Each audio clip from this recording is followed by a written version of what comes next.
We're back. Yes, it's Thursday, and welcome to the show. And look who's back, Artie Lang. Still ill, but in here like a trooper. Not ill. Everybody wanted you fired yesterday, Artie. They Really? felt you were being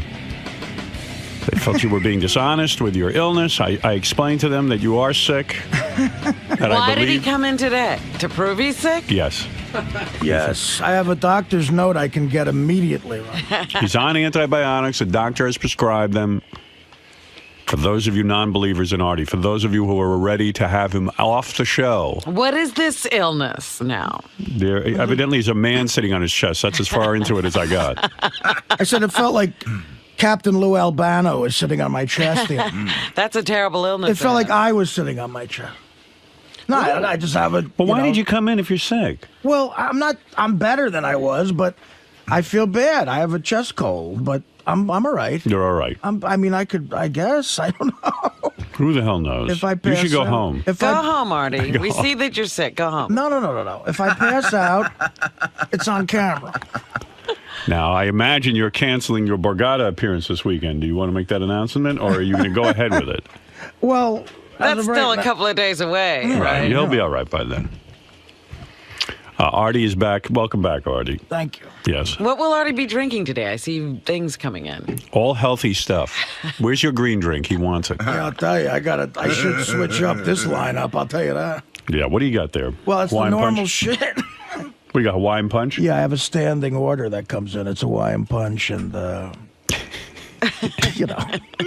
great with antibiotics. Right. Right. Well, I know Hawaiian punch has some vitamin C in it, I believe. It's made with real fruit. It was real at one time. So you'll probably be okay. It says it over there. 7 natural fruit juices. Right. 7. What are the 7? Do you know them by heart, or do you have to look? No. I don't think they list them. Yeah. Yeah, they don't want to.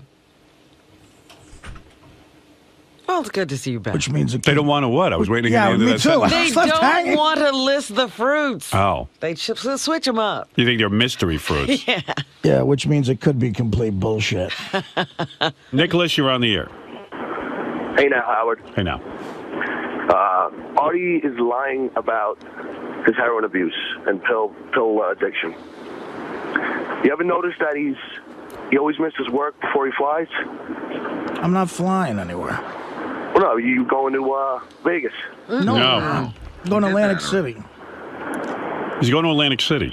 There goes that theory. I hate to blow it out of the water for you. All right, thank you, Nicholas. But all right, he had a theory. He It started backfired. going somewhere. He didn't know. Eric in Hoboken, New Jersey, you're on the air. Good morning, everybody. Morning. I just want to dispel any myths about Artie and drug use. We drug addicts do not come in on a Thursday after doing drugs for days and days. No, I didn't have any doubt that Artie was really sick, and most of you did. I didn't say he wasn't Not you. sick. I'm talking about our audience. And, a lot of people called in, Artie, while you were gone and said, that I'm putting up with your shenanigans, that I should fire you. And I said, And did you get special treatment? Yeah, and That was another big thing. Artie's overweight. He does get ill. I know he has a pretty good work ethic. He doesn't miss a lot of days. And when I was thin, I didn't miss a day for 3 years. I'm not as healthy as I was, I guess. I don't know if that's... There was a woman who called in yesterday, Artie, who was just screaming at us that we were not intervening and we weren't your friends. Yeah, that I should lock you up in an institution or something. And I said, look, Like, what if you... that would I be don't know. I funny said, if you Artie's a came grown over and man. I'm taking an antibiotic with the water in my kitchen. I go, Artie's sick. You're out of control. I go, Artie's 40 years old. He's a grown man. She goes, well, you haven't pulled him aside personally. I said, I've said to him, if you want to shrink, what am I going to do? Am I lock him up? What is he, Britney Spears? I'm going to lock him up? Don't get mad at me for what they're saying to you, because you're going to start looking at me like I'm annoying. It's their thing. I don't have that thought. You've been nothing but nice to me. I don't know. Artie, we miss you when you're gone, and sometimes we worry about you, but welcome back. What do you mean we drug addicts, Eric? You've had issues with the shit? Yeah. Oh, yeah. I could hear it in his voice. What, blow? Well, yeah, I've done blow in the past, but whatever it was sent me out to Hazleton out in Minnesota. Well, what was it? Heroin? Crack? Pills. I had a love affair. I'm a pothead by nature, but I had a love affair with pills for many years. Opiates? Yeah, of course. Like the Oxy. Yeah, perks, and then, you run out of perks one day. Oxycodone, ladies and Can't gentlemen. work the doctor. Gentlemen. That- Heroin. I'm addicted to oxycodone. I don't want to talk about it. My lawyer has. But I'll I tell you take what, the Vicodin, my ears are ringing. I've got the cabbage at the Denny's parking lot. I like that Rush Limbaugh is against John McCain. There's a theory in the paper today that the reason all those conservative talk show Yeah, hosts. what is it that John McCain did to them? Exactly what he did is because he's like sort of moderate. They actually they're afraid. This was so convoluted. I don't even know why I'm bringing it up. But basically, if he gets into office, they'll have nothing to talk about. Because He'll be so middle of the road. and he's a Republican. Yeah, and you can't polarize people. Like, they need Barack Obama or Hillary Clinton or a real conservative in there in order to make their shows better, and that they're selfish human beings. Yeah, it's really funny. It's almost like they think 3 liberals are running for president. Right. So they need a good show. But who knows? I mean, I don't even know if that's the case. Vaughn, you're on the air. Hey now. Hey, now.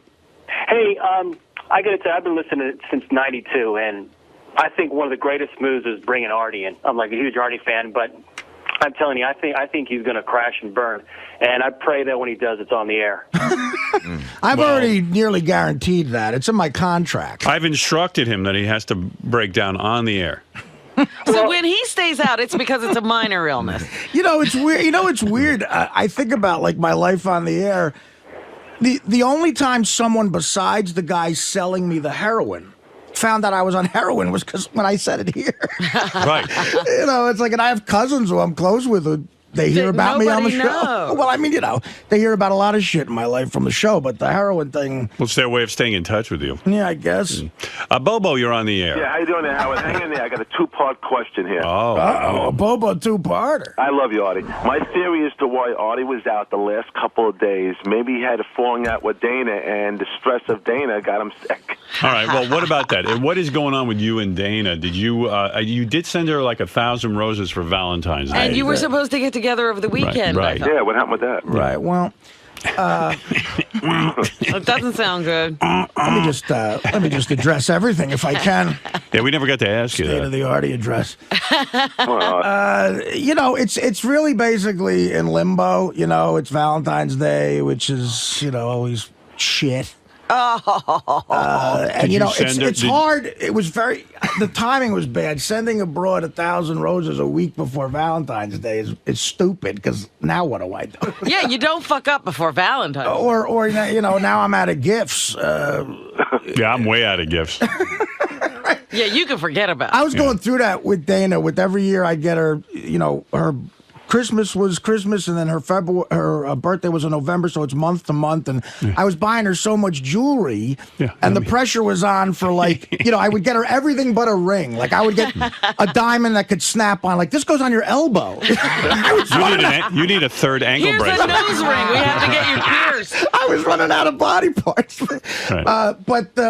So I'm going to send her a little something for Valentine's Day. It's nothing really different. It's very much in limbo. It's very Can I ask you a confusing. question, though? Isn't this sort of strange for a man? Because, in other words, you're wooing Dana, so you don't want to fuck other girls. I don't know if I'm wooing Dana. See, that's the thing. I don't know. I just know that. Are you talking to her on the phone? Yes. Oh, so did you talk to her, let's say, during your illness? Yes. You did, okay. Right. So, You don't know if you're wooing her?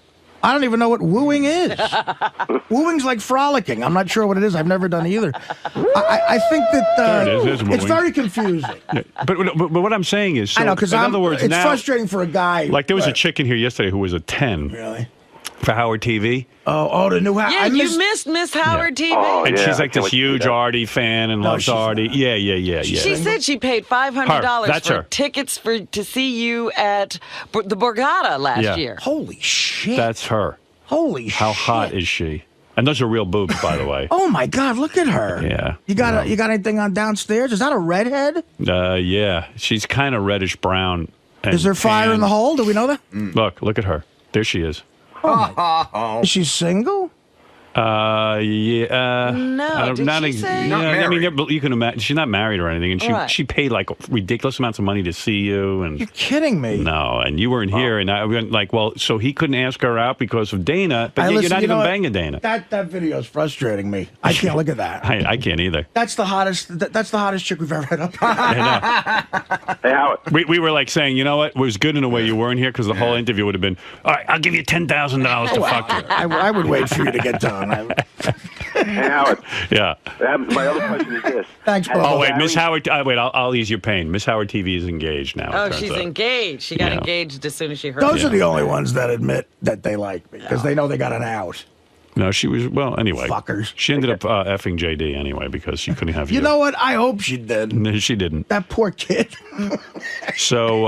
Hey, Howard. Yeah. Has Gary cleared the air with Artie over him opening up and looking at Gary's check that was sent to him by mistake? I don't, how does everybody know about this? You brought it do. up. I'm a good Not on the listener. air. Oh no. No.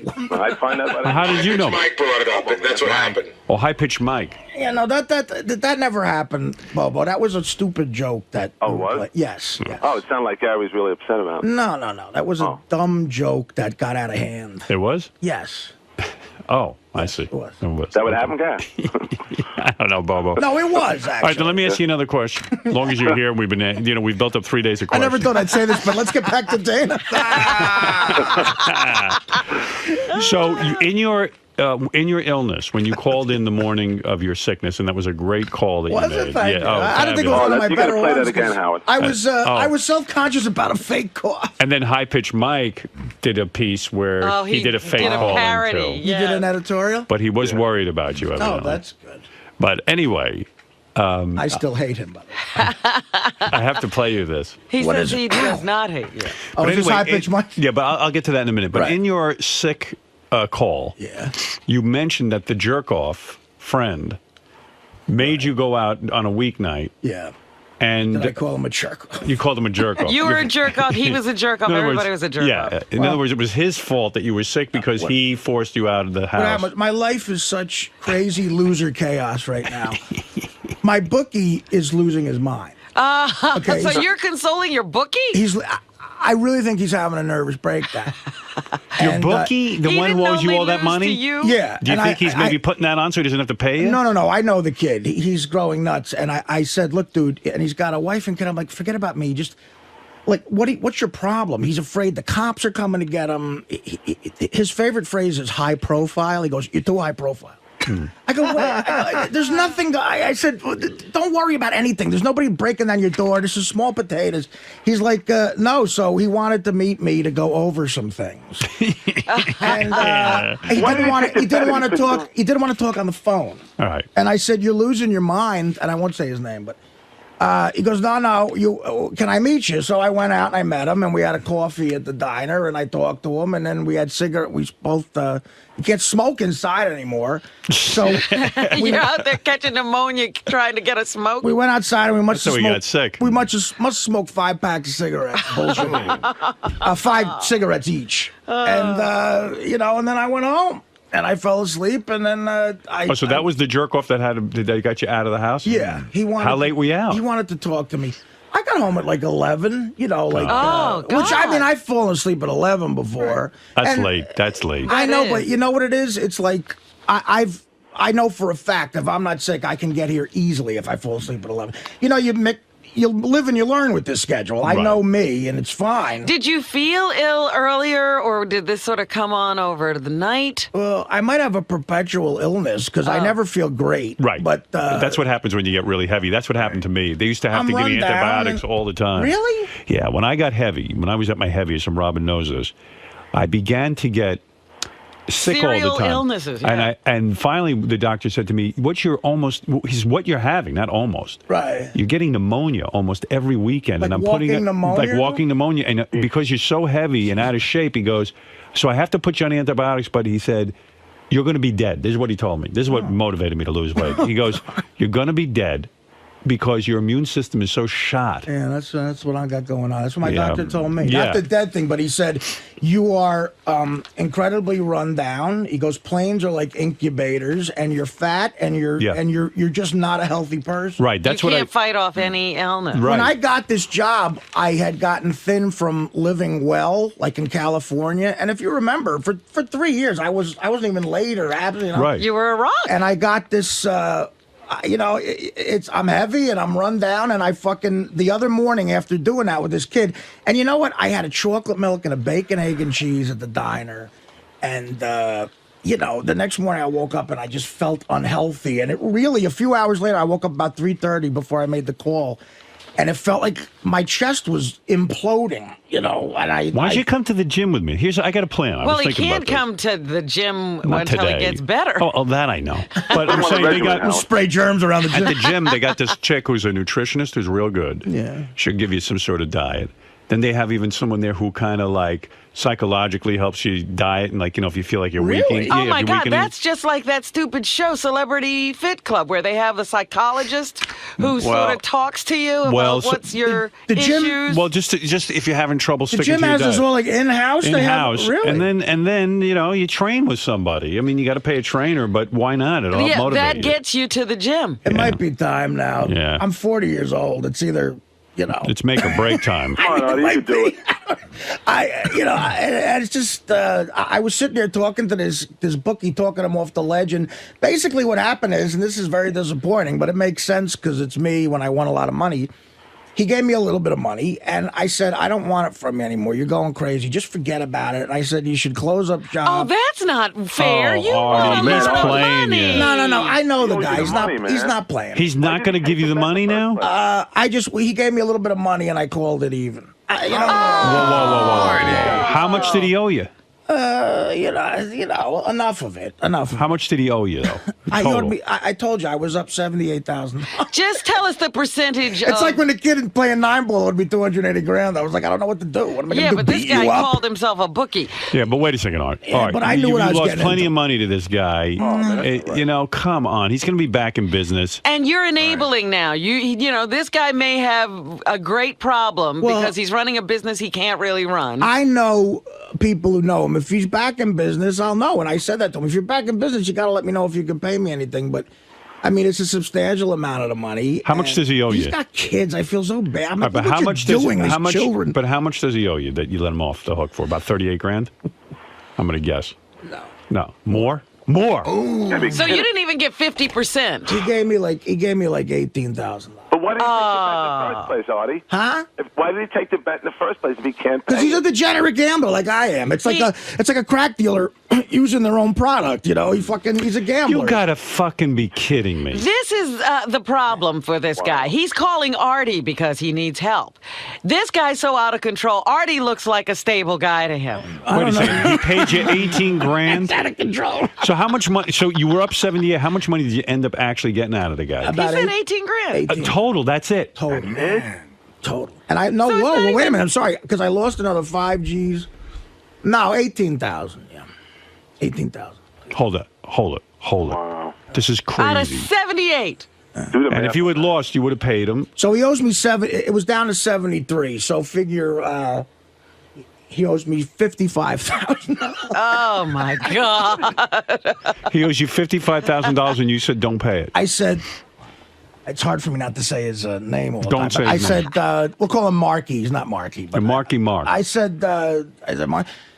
He's got the most adorable little kids. Italian. He's and showing like, you pictures. Italian and Irish kids, like big blue eyes.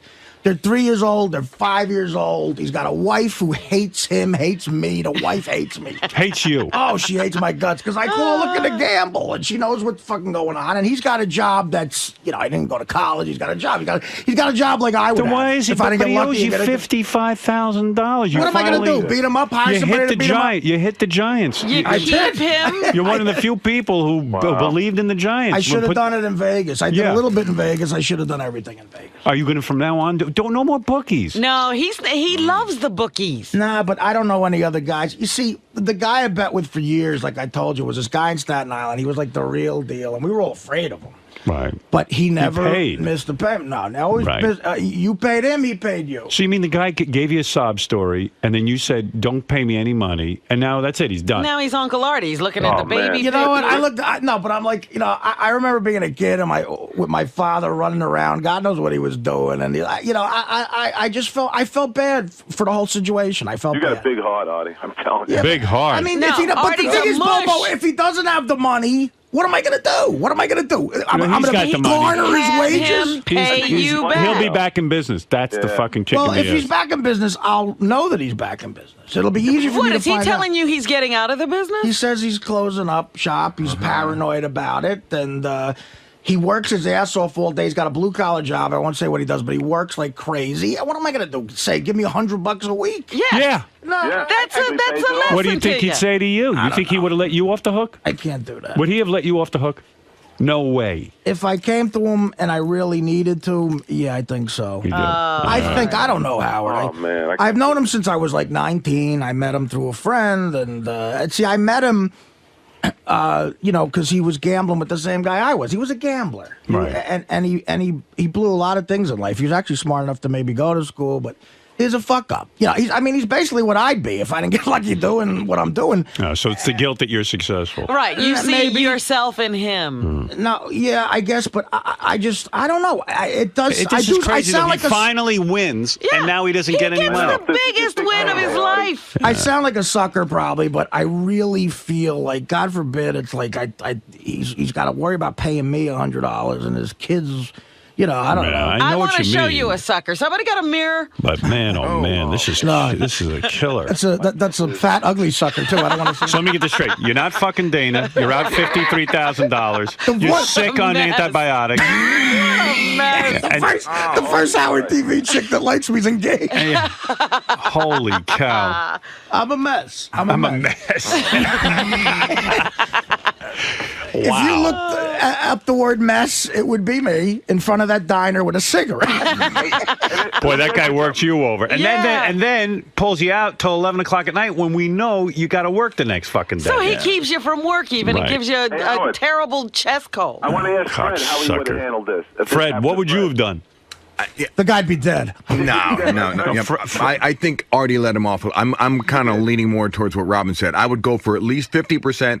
Pay me a little bit a week. You want to get out of the business, get out of the business, but you have an obligation to me for at least 50% of this money to let him off, to let him slide. How do totally. I enforce that though, Fred? Like say You don't have Yeah, to- well, apparently, get it, if this just like guy he is the come guy get you it say from he you. is, he'll honor his agreement. No, you made a bet. That's the bottom line. I mean, we did say at the end, he said, look, man, if I ever put that kind of scratch together, I'll call you. But Sure. he doesn't save any money. He does. His wife. he isn't putting- Right. He's not He knows letting- he's not never giving going it to to put you. it together. His wife works. And I tell you, you're gonna be for the my shock of your God. life when this guy is back in business about 2 months from now. Yeah, And that's it's gonna kill you. If he ever gets any money, Artie, he'll be running from you. I hate how much the wife hates me too. It's like she's Yeah, you blaming know she what? hate you. How about her picking up the phone and saying thank you? I know she's blaming me for her husband's sins in a way. I'm like, well, listen, I'm just calling to give him business if you want to look at it that way. Right. No. She should. You know what you should say? Have that fucking asshole wife of yours call me so she can know what fucking money you owe me. Right, and what like how I'm letting you off the hook. You should be able to fuck her. Is she hot? She might be. She's all right. Yeah. She might be listening now, and this is Good. This is She so should great listen. because All right, I have a that's why question. this show's great. I can indirectly tell her. I have a question for Artie. You should tell her to come blow you. Right. Yeah, I have a just you question say, take you know it in what? trade.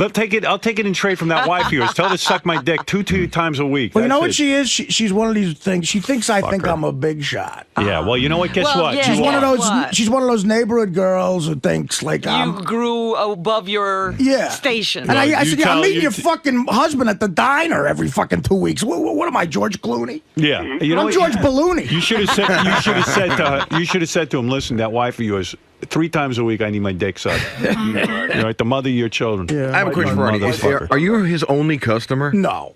Okay, so why single you out? Because he's a mark. Because yeah, nobody not else- everybody's That's letting him off the retarded. hook, I'm sure. Nobody else. He's taking bets. is in that league. Nobody else is in the league of what I. You see, believe me, it was, and this is probably why I won because then why did you take I started the bet? not giving a shit. I started going double it, give me the Giants again, and they were winning. It's like that 9-ball story. I kept winning. I don't know. What And then the other thing is that everybody's or she's overlooking is he could have said no, I'm not taking that bet. Right. And did the Nobody other held a people, gun to his head at that point and said take the bet. Yeah, you should have said, Artie, I can't swing that kind of money. Did the other people get paid? I don't know. All his other. So he was. His buddy was banking on Artie losing. He was being greedy. Right. He was Right. counting on the fact that Artie's bet was going to just cave in, and then Right. he would walk He away would've with it. collected So he would have had big no problem time, collecting the yeah. money from you. One day I hope to get my bookie and my whore on the show. That'll be a great day for my mom. Bring him Mom, in. today You my should have said bookie to and him, my you know whore what? are coming. Should have said to him, I'll let you off the hook, but you got to come in and do the fucking show. Believe me, he's a huge fan of you. We used to bond over you. I remember after I told that 9-ball I'm story. no fan of his. After I told that 9-ball story, Yeah, I that- thought about how much you guys were like in my life at that point. I used to go in that Nova before I shot pool. I'd listen to you every day. It was really, The only thing that can go wrong now, Black & Decker goes bankrupt. Oh my God! Now you never got the money, so you never invested in stocks, right? No, I invested some of my own money. Oh, you did? Yeah. How much did you get And from almost Vegas, all of the 18 he gave me, I bought some Black & Decker. Black & Decker, and what else? I spread it around a little bit to. I bought some more Sirius because I'm a You're a it's good time believer. to buy it, and this a couple of pharmaceutical companies that my buddy gave me actually a really good stock tip. I'll tell you off the air. Wow. It made All right. it made me a lot of money. Actually. Oh. Yeah, but So, I don't know. what did I get don't out of know. Vegas? Huh? How much did you actually get out of Vegas? I won actually on the Giants. I won about 11 grand, 12 grand, 11.5, I think. So you were almost. Oh my God. All right. The Giants I'm covered. sick over this. The Giants covered, and God bless them for The covering. Giants won, but you lost. Yes. Yeah, Well, even I'm up when the money. Giants won. I am up money. If Oh, you look at shut it. up with your up money. You got no money. Vegas hasn't told you it's broke. That's, it's bet with Vegas. Could you imagine if the mayor of Vegas goes, all right, we're broke. We can't pay you. And my wife hates you. Yes, and every I love that the whore guy- in Vegas I hates love you. that the guy's wife hates Artie. I love Like that. yeah, she's like it's still Artie's- sleeping with I that know. guy Problem. who's Yeah. losing all the But money. you see, I was with him when he met her when we were like 22, and she's such a perfect example. I really hope she is fucking listening. Good. Or he is, and she's a perfect example of we had so much fun together before, and I mean, me, I don't go around bragging. I mean, I got lucky. I rolled it. She's mad that I remember she used to say to me, she goes, "What are you quitting the port for? You're being so stupid. You're going to make it in show business. Who the fuck does that?" And there were other people who probably thought that, but they never said it. Right. Right. She was really, and she told me, like one time we were drunk, she goes, "Billy, it's tough love I'm giving you. You shouldn't do this." And then maybe she's mad because she's wrong. Right. She never once came to me and said, "Hey, I was wrong. Congratulations." Congratulations. No, she just Well- resents you. Let me tell you something. Remember one thing. People don't like to be left. Right. And when someone leaves, it's very threatening. But Artie hasn't even left. She resents that No. he's doing well. I don't mean left. And it's in her face. Oh, he No, came I to don't visit mean me. left. He came to visit me in L.A. once, and she was, Yeah. she was up his ass. Yeah, I don't mean left in terms of proximity to Artie. I mean that, in other words, he was trying to break out. She's not going to break out. Right. She wants him down there with her. in the And- misery pit. Because Right. she actually loves Artie. She actually, Well, believe I it or don't not, know. yes, absolutely. Maybe No, that's she it. just loves her company when she's miserable. Right. She doesn't want anybody else Right. getting anything. All right. Anyway, I gotta I mean, move on. yeah, you know what? That's a good. Thank you, Bobo. That's a good You're point, welcome. actually, because you know what? I think you're right because I always felt. As a matter of fact, there was a joke amongst my friends that she wanted to leave him for me. Like we used to joke around Right. about that because she would call me a lot. No, she That's really. probably a good theory, but She didn't want you moving on. It was like, hey, Artie's fun for me right where he is, and he's available to me. He's working the port. He's hanging out with us. He's a good, you It were her isn't personal. even about Artie. You were, yeah, well. Does she need an emotional friend, Artie? Yeah, I had the balls to think I could fucking get out of the port. It's really fucking. All right. Anyway, it's very upsetting to me. I'm going to move on. I can't Yeah, even eat my because I bagel. can't even look at Artie. Artie won a bunch of money and can't collect it. A lot of girls can't look at me. What did I say that day? I said, your bookie's never going to pay Right, yeah. Did you say that? you. Yep. Go listen to the tape. Here, I'll play the tape right now. Your bookie's never going to pay you. Wow. There it is. Amazing. No, I really did. I said to you, you're not getting that money. You're not getting it. Somehow you won't get the money. You were right. Finally won. You were right. And then the guy's giving him a sob story outside And the Artie's diner. buying every dime he's laying down. Because, I mean, you know, you're in person. Mr. Lang. What do you like? Artie. Well, let's see. Do you think after especially Fred's reaction to the whole gambling story, are you still feeling like you did the right thing? Well, I think my bookie's 2 kids. It's an 80% chance that they'll be serial killers right now. So if I could get that down to like 75 or 70, I've done society a great justice. Artie, they were painting you as a sucker, but in the grand scheme of things, you probably did the right thing. I mean, There's a difference between a sucker and a humanitarian, my friend. You're looking at a humanitarian. Friends get a little concerned and... Well, and I was make being some fun. dramatic. Listen, I'm a drama queen. I need to go into acting because I'm just really dramatic. And I say things and I go, oh, it's because I want to be like in some Shakespearean play. But I was very like, I want to die. I feel, and I felt like I didn't feel like life is spectacular at that time. You know, I wasn't high on life, so I was being dramatic. So in other words, any normal kid, if I wanted to die, it's not like I ever cut myself. I didn't ever attempt to like hurt myself. Isn't this trauma meal a gateway drug to vitamin C? Trauma meal. Isn't Trauma meal. Do you know in college I took 50 vitamin C, but nobody cared about me. Nobody even brought me to the hospital. Well, they found the vitamins laying all around the bed. Vitamin C tastes so good. I love vitamin C. I think you make a good point that if you weren't the daughter of famous people, I don't think this would have been any big deal. And you know what was the biggest mistake? Is I called 911. I wasn't, you know what? I was embarrassed. And I was like, oh, Mom's probably busy. And normally I would call I'm actually close with my parents, but I was so tired of kind of like feeling like shit. And a lot of people get like this. If you get embarrassed, you want to kind of internalize it. I didn't feel like calling anyone. It was an odd hour of the day. And so I was kind of just like, let me just call 911 and just go to the hospital and calm down, and then I'll come right back. Right. Like I literally thought, and then instead it was like, it came out 911. I didn't realize it's so public. Right. They had the recording of it. I'm like, oh great, and I'm sure I sounded like a nut in the recording because I was, I'm panicking, freaking out. Right, and then you get tagged for being like nutty and suicidal now I'm tagged and all for that. being like this. Yeah, right. Like this. When I'm actually a pretty upbeat, confident. Right. I'm a very confident, upbeat, cheery person. Cass, what's going on with you? Come on, Cass, say something. Hey, guys. What's your story over there? It's early for me, man. Come on. What's with you? What do you mean what's with me? So you two are traveling around, doing a little radio tour. We got a little radio tour coming up next week. You're hanging around all the time. Yeah. You're thrown into this thing together. A lot of time in the studio, late hours. I'll be honest with you, Alexa. I think you're extremely attractive. I don't see why this guy is I not thought you were talking to Cass. I thought you were saying, I think he's extremely attractive. He's okay. I thought, Howard, no. I don't get what's going on. You got a boyfriend now or not? Me? Yeah. No, I'm one. single. When's the last time you had any? 2 years. You haven't had any man meat in 2 years? I had an unsatisfying thing last year that I choose to not count. One night stand? And then I was tortured by my ex early last year. So no, I'm due. I'm due. You're due. I'm free.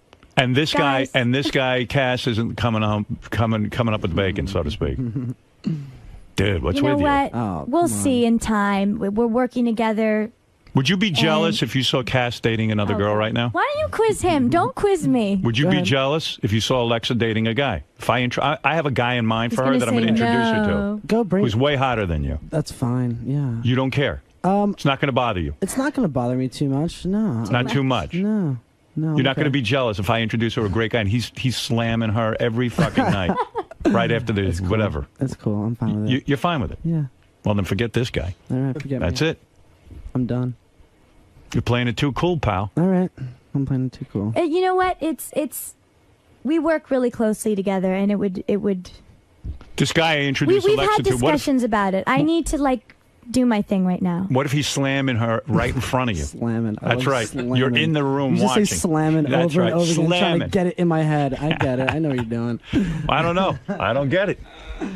I don't know what's going on. Okay. He wants to change subjects. No, right. It's all good. All right. So now you have a new song out. Yes. There's a video. I was on your website. I saw the video. It's cute, right? Yeah, cute, sexy new video. You feel like, in a way, you got to like put it out there a little bit, show a little titty, show a little bit of, you know. I mean, come on. I'm demure next to the other girls. You got Lady Gaga coming out in her underpants. Yeah, I mean, I was never in my underpants for the video. Yes, you are. You're sitting on a guy's lap in a thong. What am I looking at? I see you in a thong on a guy's lap. Am I right or am I wrong? Cass. Oh, is that Cass? As he said, Cass. he's gone. He's done. He's just like a, When you made the video, did you bone up, Cass? When she sat on your lap in the thong? No, we kept it pretty asexual. You didn't bone up? No. Wow. It was good. Wow, that's pretty good. That's something else. All you right. got into it on the bed scene. The bed scene was fun. Yeah, that was. What, he boned up? You felt it? I don't think he boned up. I Right. think it was. You think It was done in one take. I'll put it to you that. You It felt was- him poking you? One take, Charlie. He slapped my ass at the end of it. Is that right? Yeah, that didn't make the cut, thank God. All right. Now, listen, let's hear some of the new song. Yes. Our guest today is Alexa Ray Joel and her guitar player, Cass Dillon. And this song is Notice Me. Now, what is this Notice about? Me. Is this about your mother and father don't notice you enough? No, it's Are just you screaming about... for attention here? No. No. If you try and you get too desperate for attention, it doesn't work. You have to kind of just let people be intrigued. But no, with this is just, I think a lot of girls feel this way when they have a crush on a guy, anyone, or they just want to be noticed. This is it. You're singing this to a guy, Notice Me. Yeah. I want you to love me, so to speak. Not love me. It's not a love song. Take it's interest more in of me. a sexy, quirky, light-hearted. It's like if you have a crush and In you a just way, want... you're singing this to your guitar player. Notice me, right? I mean, you want him. You want him to notice you. I can't. It's too early, Howard. I can't do this. Cass, you into her or not, man? Are we going to make a move here or How what? many times Leave the poor boy alone. You're like the guys at Guantanamo Because I Bay. can't You figure keep out. coming around. I can't figure out what's going on here. They're working together. We're trying to work. We work very closely together. What do you think of your We're dad? trying to just. What about? I meant to ask you about Katie, and now it's awkward for me. It must be awkward for you, certainly. God. Because I was dreading this moment. I'm friends with Billy and Yeah. Katie. Right, and that's great. So and they're friends. Yeah, my dad and Katie are friends, and I think it's awesome. I don't My dad understand always that. says I'm the best ex-husband. He prides himself on it. You know. Are you still friends with Katie? We're friendly. Friendly. Now, why did it If say? I see her, we're not enemies. What happened when they say in the paper you guys ran into each other at an event and didn't talk to each other? The papers made a lot about that. The papers make you can't believe the papers anymore. Right. They're saying he's my boyfriend. They're saying this. They exaggerate. Basically, I didn't see her. I was busy doing other press, and this is the honest to God truth. Right. And actually, you were there. You saw. I was like very busy that night, just doing like, red carpet stuff. There was no time to And talk. I was distracted and. I had a lot on my mind. Yeah, and I was almost thinking, because I remember being very preoccupied, kind of. I know this might sound vain, but Right. I had just gotten my nose job. Right. By the and I way, was you kind look of good. paranoid. Thank you. The guy did a real good job. Didn't he do a good job? Yeah, it's subtle. Thanks. It's not like you got a little No, tiny it's still baby me. nose. It's still you, but you look real good. Thank you. Very pretty. Thank you. So I was, I was kind of like thinking, oh God, are they going to notice this? So I was preoccupied, and I had Claire, Dad's publicist, Claire, Right. all over, like, she keeps me like chatting with her. So I was just kind of not looking around, and I didn't realize apparently she was behind me I see. and smiled or waved, and I didn't, and we even addressed it because Katie texted me and was like, did you like try to deliberately avoid me? And I texted her back, and I was like, absolutely not. Like, I didn't even see you. Isn't it true? Like, because I had people, remember, were you there? There was people in the back that were like taking pictures, and it's the red carpet. You get distracted. I wasn't like It's looking. not. It wasn't obvious that she was even around. No, you. so we cleared that up. But Right. no, I Isn't mean, I'm it not going true- to snub her, and especially not public. Like, no. She's not the enemy. No. Isn't it true she held your head under a bucket? She was never abusive. She never did anything. Right. And you called Katie I mommy? get protective. No. You never called her mommy? No. Okay. And she was always like my friend, not like, Right. stepmother. Right. I mean, That's how she described it to me, that you guys were friends. yeah, and like it friendly. wasn't like that huge of an age difference where it was like Right. she's like a mother figure. It was more of like a big sister kind of thing. And Right. I mean, I would get protective of dad at times. Right. But I get like that. I'm his daughter. Right. But it doesn't mean I'm like It's not like a Peter thing. When you're growing up, and your dad's Billy Joel and your mom's Christy Brinkley, and they both got a boatload of dough. A boatload. Don't kid yourself. You think she right, knows? but I'm not spending. I'm not like spending money left and right. But like, did you get an allowance? Like, how's that work? No, I never had an allowance. I didn't know anything about. At risk of sounding like an idiot, I didn't know anything about money until very recently. Now I'm having to handle my own money and be responsible, fiscally responsible. But I didn't know. It seems to me like your allowance. It was kind of just like, okay, whatever. Whatever not goes. whatever you wanted, but I mean, I grew up in mansions, and it wasn't until I moved in with my ex that I was like, oh, this is like a normal size apartment. Where's the rest of the house? And I was excited. What is this thing called apartment? Yeah, like I was excited about it. Like, oh, I get to, I'm like roughing it. Jimmy would always say, oh, you're roughing it with me, Like this is like camping to you. I thought like I was like being really like low maintenance, and meanwhile it was just normal living. I figured you were good for like. And not just big houses. I mean, I grew up in like mansions. Yeah, I thought. I know. I thought you were good for like $10,000 a week for allowance. Like that's an allowance. Like, what was your first car?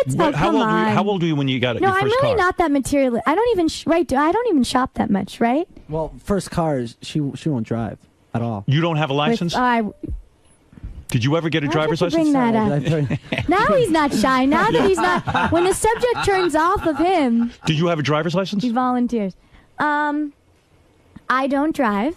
So you don't have a license?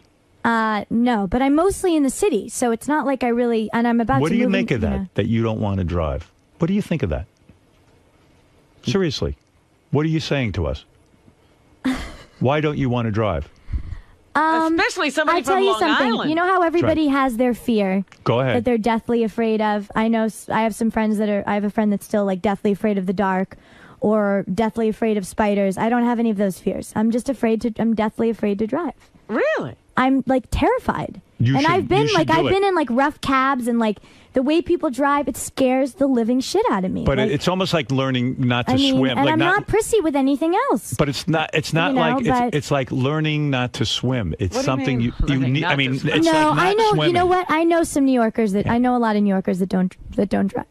I think Seriously. I think there's something to this psychologically. Maybe there is. You don't want to fly away. I wasn't raised to be the most independent girl on the planet. Right. It wasn't like I had to go pick up, run my own errands. Or I mean, I did groceries for the first time when I was like 19. So, how did you do it? I told you I'm a late bloomer. So maybe in a few years I'll learn how to drive, and it's late. At a certain age, late development. At a certain age, all your friends learned how to drive, but you purposely did not drive.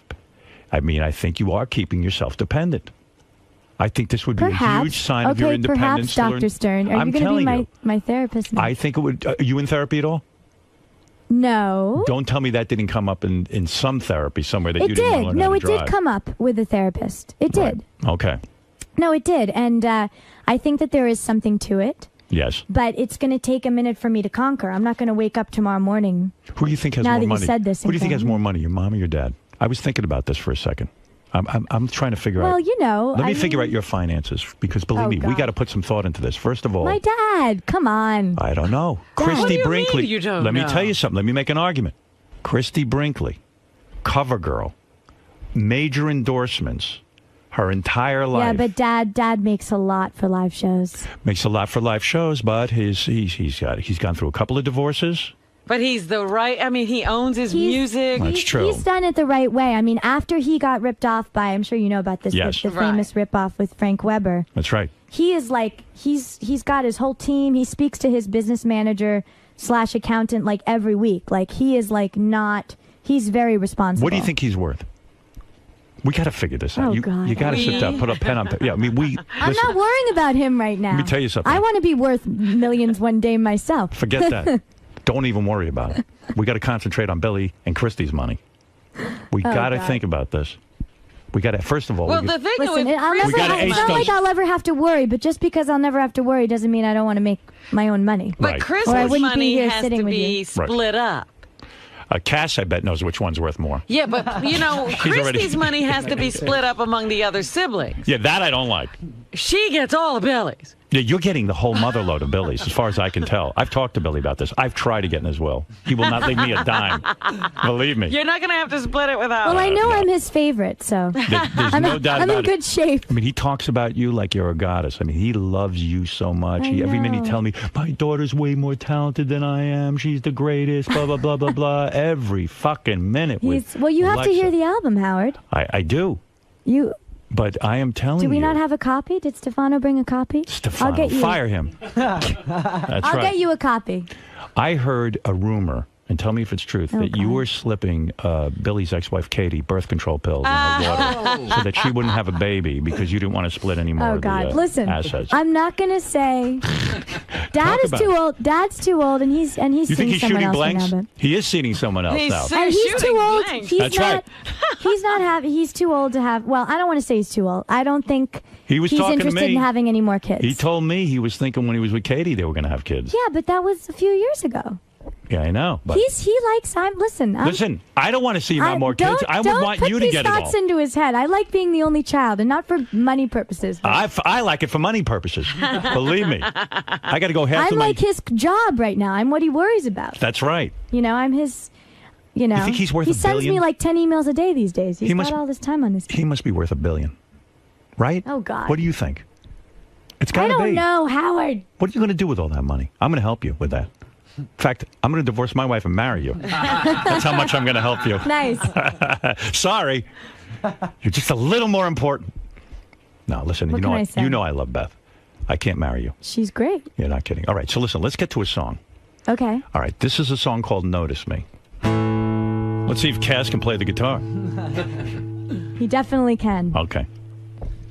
Whole thing? Now, when did you write this? Oh, huh? When did you write it? When was this? Around the time of Dad's last play at Shea. Okay. So when was that? Last summer. Last summer. Last summer. All right. So this is last summer. No, not last play at Shea. No. I meant the last. No. The last play at Shea premiere. Okay. So it was earlier this year. How long does it take 2 to months write a ago. song like this? Does it come to you right away? This song came to me in I don't know, a day. A day. It's what do you really do? quick. You play piano as well? I do. Do you write it on the piano? I didn't write this. This was all in my head. I heard the chords. I heard everything. Okay. Yeah. All right. Is Caswell hung? Catchy. Is Caswell hung? Oh. All right, never mind. I'll ask you that later. I'll ask you that off. Oh, boy. All right, Cass, let's see if you can play the guitar here. Go ahead.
Look at you, Cass. You can play the guitar. I didn't know. Thank you.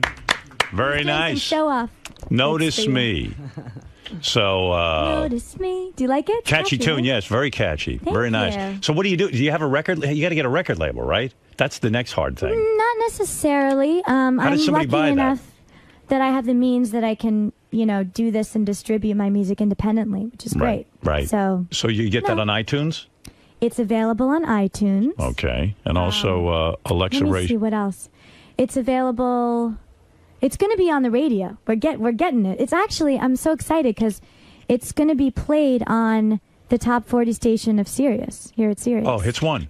Yeah. Oh, very good. Yeah, and it's getting some spins at K-Joy, so, You got a whole keep team going. working on I'm this. determined. I'm like top 40, baby. You're not giving up. You're doing your thing, and you go for it. No, Right. Yeah, well, it's great. It's great seeing you. I'm glad we finally got to talk.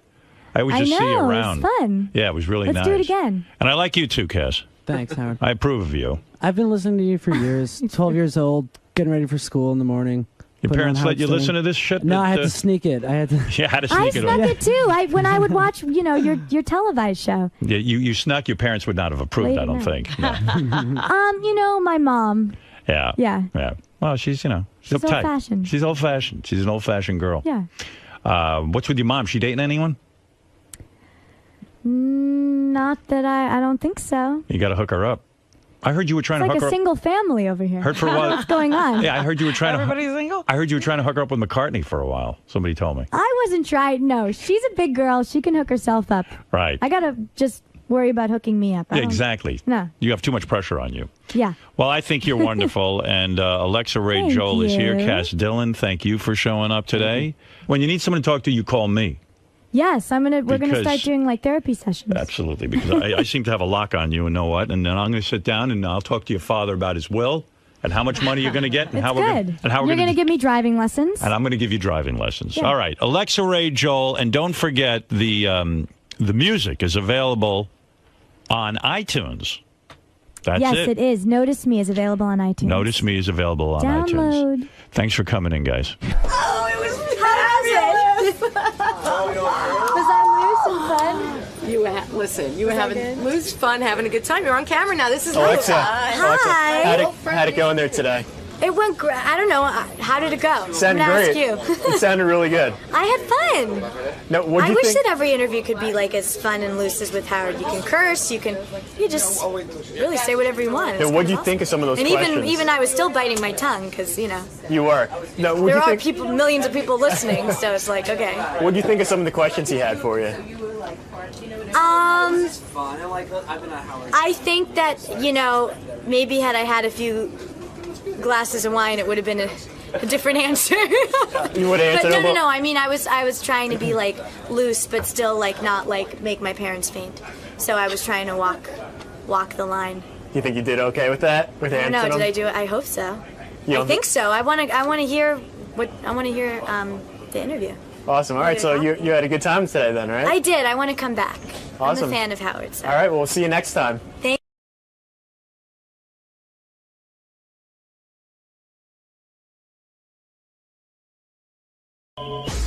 Really? Yeah, Alexa Ray, of Billy course. Joel's daughter. Billy Joel and Christy Brinkley's Oh, daughter. I forget.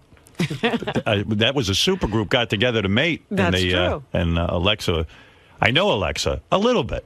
I know you were at the wedding and you. I see Alexa from time to time because I'm friends with Billy, Mhm. and I'm friends with Katie, Billy's ex-wife. Are they still friends, Alexa and Katie? I get the feeling maybe not, but I don't know. I mean, I don't want to say. You know what? I know too much. That's the problem. I know. Yeah. It's ruining the show. It's ruining the show. No, I'll ask Alexa everything that's going on. Alexa just put out a new single. She's following in the musical footsteps of her father. Yes. Really nice girl, and happy to have her here. But it's always a little strange because I see Alexa at the wedding and all this, but Alexa and I have never sat down and talked about Right. the wedding. I was wondering if you'd ever hung out with her and had a conversation. No, we don't really get to talk till now. Mm-hmm. So finally. So finally, I'll talk to Alexa. We will witness the first conversation. Yeah, she's been on tour with her band. She's trying hard out there. It's tough. It's hard to be in the music, especially today. Yeah. All right. So we'll meet Alexa Ray Joel next. But first, I got to take a little breaky pie, and then we'll be back right after this. Hello, I'm Alexa Ray Joel here on Howard Stern to promote my single Notice Me. And I'm excited, but not nervous, I don't think. Alexa, this is your first time on the show, right? Yes, it is. What do you expect?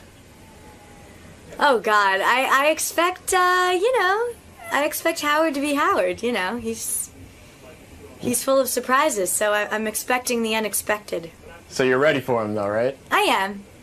All right. I can take him. Sexy outfit today. What's going on here? What are you trying to do? Oh, really? Are you trying to turn me on? I feel like it's sort of demure. I have the jacket on. You got on hot pants? I never knew you had hot pants. Oh, No, please. Those are hot pants. Robin, hot pants. No, they get hot when you sit down. And you got the high. Right, when you... I know, they ride up. Right. Billy know you're wearing that? It's funny. My dad Yeah. woke up at oh, he probably won't approve of this top either. Right. But, yeah, I mean, it's very busty. You better cover up. This is my body. What do you want me to do? You got a nice body. Thank you. You're rocking. Yeah, he woke up with me at 4 a.m. this morning and brought a big pitcher of coffee over and was like, just cover your bust a little bit. He's like, don't wear what you usually wear, those tops. I was like, well, what do you want me to do, Dad? You have a big chest. Get a reduction before I go on Howard? I didn't even notice before this today that you had a big chest. I tried not to look at you that way. You know what I mean? Because you're Billy's kid. Right. But I'm not a kid anymore. I'm evidently not. 24. Yeah, you've absolutely grown up. It's pretty wild, huh? So I don't. You know what? I never get to talk to you. I mean, I obviously know Billy, fairly well. I get to talk to Billy all the time. Right. But then, the only time I've really seen you around was at the wedding when Billy and Katie got married, but we never really got to speak. And I always think, I was very shy back then too. I think I was afraid of you. So yeah, well, everyone's afraid of me. I think I might have been avoiding you. They think I'm a monster.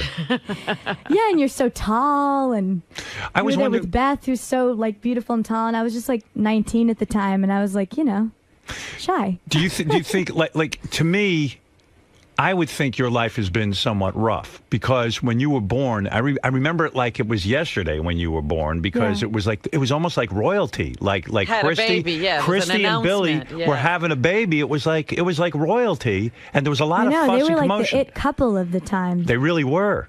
I mean, they got more. I think they get press now. Back then, what was it? I was born in '85. It was they were everywhere. Yeah, and how old were you when they divorced? Let's see. I was 9. So do you even remember them being together? Do you ever remember them being together? Yeah. Oh, yeah. I have really clear memories. You do? Yeah, 9 years old, you have a memory. You know what's going on. Yeah. Well, some of my happiest memories were then. Yeah. I mean, I'm divorced, and my one of my daughters was 6 years old when we got divorced, and she goes, "Dad, I don't remember what it was like. You live in 6. Yeah, that's very 6. young. Okay. I have 3 years on. Yeah. Did the divorce devastate you, or did you think, no big deal, I can get through this? It's not, or were you just rocked? Was your whole universe rocked? God. You're bringing me back, Howard. Yeah. I don't know. I was so young. I don't think it came as a surprise to me. I was a pretty wise kid, and I'd seen enough arguments to know. Okay. You knew things weren't going well. And now I'm the expert on divorces. I mean, you weren't mad it's at old news to me. I've seen 4 at this point. Yeah, you've seen a lot of divorce. You're not kidding. I always felt bad for you because I remember in your mom's divorce to Peter, you had to testify, and it was horrible things going on. That was crazy. I'll never forget that day. See, it was an open trial. Right. I mean, just to have to testify with those scary lawyers and against my dad stepfather, was weird enough. And then with all the press there, and then Diana Bianchi, the girl that he, cheated with, is right next to me, waiting outside to testify. Oh, and I'm like, were you shaking? Were you nervous when you had to do that? Some drama. Were you really nervous when you obviously went there to help your mom out and say, this guy's not a good dude. I mean, you don't talk to him anymore, I imagine. Oh, God. Absolutely I had trouble not. talking to him when they were married. Are you kidding? Was that weird for you growing up and having him as a stepfather? Because, now what I read, he was such a fucking creep. I mean, really? Yeah, it's hard. I mean, he's... I want to bite my tongue because he's the father of my siblings, brother and yeah, sister. yeah. And if he wasn't, that'd be another story. Yeah, but because of that, you know, it's hard. It's it's hard for the kids. But in your you know? testimony, he treated you poorly. He treated you. He totally, He physically yeah. abused you, right? No, not physically. Mentally, Didn't he try? Physically, wait. Didn't he waterboard you? Not physically. Oh my God. Wait a second. Didn't he waterboard you or something? No, wait here. I'll tell you what he No, did. he like dragged. Yeah, I mean, He did. Yeah, he put his hands. I wasn't his favorite. He didn't. No. He didn't like me. So what does that do to your self-esteem that you're not his favorite? Like you're not his. Well, no, it affected my self-esteem, and now I can look at it objectively and go, okay, you know, he hated me for reasons I couldn't control. He's got issues, clearly. Why do you that think the he whole hated world you? knows? I mean, you're a lovely human being. I know. Billy told me. Maybe I he don't was know. jealous. Do you think he was criticized jealous? Me the way I chewed, he would criticize everything. I mean, he just Even if you for ate me- food, you ate the wrong way. Yeah, I couldn't do anything right with this guy, and I think it was the fact that I'm my father's daughter, Right. And maybe you know have that it I was too born good. into fortune, and yeah, I mean, people listen. There's people out there that I don't know that want to hate me, and there's people that want to love me. I mean, that's Did he that's drag life, you by right? the hair? Huh? Did he drag you somewhere by the hair? Seriously. No, he was like pushing me down the stairs, like clean up this leak. There was like a leak down in the kitchen. Physically putting hands on you. He was rough. He was that one rough. day. He didn't like hurt me. So Billy But should I'm got not over and gonna kicked his say- I ass. was going to say, what did Billy do? Right.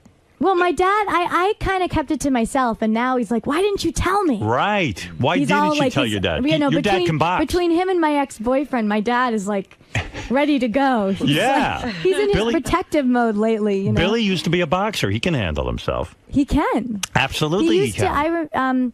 When he was younger, he used to get like beat up for taking piano lessons, and you know, I know. so he learned how to box. But he defend put, himself. but the guy put your head in a bucket, right? What was that about? Oh God, Howard! I we know. changed the subject. I read the. Okay, but here's my point. Jesus. You didn't want to rock the boat, so you didn't go to your dad. You didn't feel. No, I didn't want to rock. I was like a good kid. You were trying to I make didn't do everything anything good. wrong. I didn't party. I didn't smoke. I didn't drink. I didn't tell anyone anything. So you haven't I kept rebelled. to myself. Have I rebelled? I think I've been the most rebellious this year in Right. terms of like rebelling. What'd you do to rebel? Right? How do you rebel With against Christy with partying? I mean, I go out and drink as young people do. I don't Right. drink excessively. I'm no Lindsay Lohan. I've never done any drugs. Yeah, you don't read But any. I never really got like the whole appeal of like going out until this year. I like didn't get it. And maybe you ought to talk to my kids. I like that. Although they yeah, seem it's pretty good. good No, with it. I was a late bloomer. Like I had my first boyfriend when I was 19. I was just late. So you Late didn't in have the game. sex till you were 19? Yeah, when I was 19 or 20. See, that seems all right to me. You are a good Yeah, kid. I'm sure Billy's happy about Yeah, that. Billy's too. like, whoosh.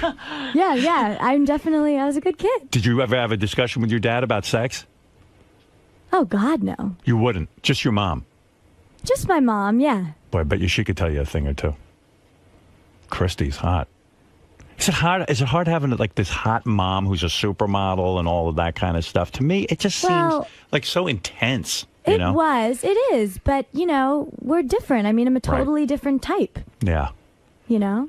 And so when you decide to go into music, did this hit you really young? Did you know right away you wanted to be a musician? I mean, can you remember like being 5 years old and only wanting to play the piano or sing or Yeah, I mean, it was always all about music. And when you started to get musical, Yeah. was it encouraged or did everyone just say you're picking the hardest road because you're always going to be compared? No, it was encouraged. I mean, around the house, I was like the star. Like, Dad would play the piano, and Mom would like, you know, dress me up and do my hair and makeup, and Right. you know, I And- was like, you know, the big shot. I thought I was the star around the house. Where did you When I go went to, outside, it's like, hey, it's not about me. Where did you go to school? I went to school in the Hamptons. Oh, you did? Yeah, I grew up in the Hamptons. I didn't know that. Long And- Island girl. And you and so was it among other famous kids or you always the most famous kid at the school? Well, I don't think I was never the famous kid. If anything, I feel like I'm getting more well known now. Right. But you know what I The mean. kids of other stars there. No, they're no. So Certainly you not. you had no one to share that My experience parents were with. different. It, No. it had. I mean, did you worry as a kid growing up that your friends were trying to be friends with you, not only because you're a nice kid, but also because they want to meet Billy Joel, Christy Brinkley, your whole famous situation? I mean, my kids. It wasn't really that weird. I mean, the Hamptons. It's not like growing up in the middle of Nowheresville and nobody's hip to these things. I mean, it was fine. I mean, for a while, until I was like maybe 9 or 10, they really shielded me from the whole fame thing. Right. And I just thought that they were like popular. You I thought that like they were just that they knew everyone because they'd all say, hey Billy, hey Christy, and I just thought, oh, they just know everybody in town. I didn't know that they were like celebrities. Were you nervous, like the first time you decided to have sex with a guy, that he might want you for your fame? Like, do you have those issues too? I mean, your family has fame and they have money and all I of don't that. think so. Right. I mean, there's none of those issues. You never sit and question your friends or boyfriends or any of that stuff. You have to question it with people you first meet. Right. But I think with guys you can tell if they're really into you or not. Right. You have a sixth sense about right? it. You're fucking cute. Sure you are. You're a little too cute today. Yeah, but sometimes if you meet a really cute guy and he wants to know you because you're Billy Joel's daughter, don't you just go for it anyway because he's a cute guy? No, because I'm like way picky with that stuff. Really? No, I mean, if they're asking to, actually, no, I did date a guy. Actually, after this was a few years ago. I did date a guy that was, oh God, I hope he's not listening. No, he doesn't. He's a musician. He's another musician, not my ex. He's up all night, yeah. And he was a little too, he was like really crazy about me and really all over me. And I did feel that was genuine. But he was a little too obsessed with my dad. Yeah. Like it got weird. Like we'd be just hanging out at my house and my dad would call and he'd be like, oh, and he'd like go, like have to like smoke somewhere, like go into another room. And I was like, what the hell? It's just my dad calling. It's right. You got to be a little bit cooler. Relax, chill. Like you couldn't even be in the same room when I'm talking to him. It's like, forget about it. This isn't going to go anywhere. I'm not even going to introduce you to my dad. When your dad calls me, I get nervous. Listen, it's Billy Joel. Not intimidating. No, I'm just joking around. He's like this little He's a nice guy. He's like a funny, dorky guy, Yep. So now, when you were a kid growing up, did you have to split your time between your mom and your dad? Did you do one of those 50-50 deals? Like you'd go to his house half the week and then her house half the week? Or do you just, how does that whole thing work? Yeah, it was kind of like the standard. Like I saw dad like once a week. Right. And every other weekend. But as I got older, I got to like, which is when you get older, you get to exert more of your own opinion with these things and visitation rights get like... That's how my kids got. Freer and stuff. Yeah, I think you should let the kids let them go where they want. So they're not like resenting you like, oh, I have to stay at mom's, I have to stay at dad's. And, I feel like divorced kids can feel like tug of war if you don't give them the freedom. Could you ever play one parent off the other, though? That's how I always wanted my parents to be divorced. Unfortunately, they stayed together.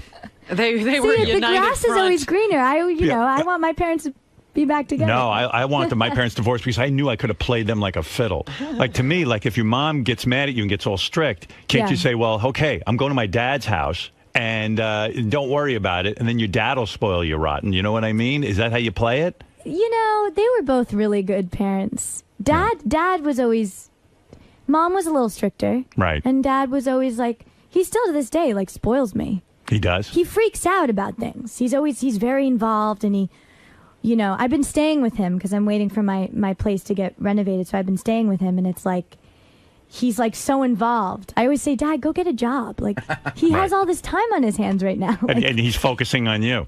Totally. Hey, he's like concerned about my love life and concerned about my career. And it's like, Dad, just go work. Yeah, exactly. Go back to work. Hey, get a job again. Were you ever spanked by Christy Brinkley? I can picture her having to discipline Howard. you. How hot would that be? The two of you. You've been bad, and now Christy has to spank you and turn you over. Oh, my God, that'd be wild. Get over my lap. Get over my lap now. Quickly.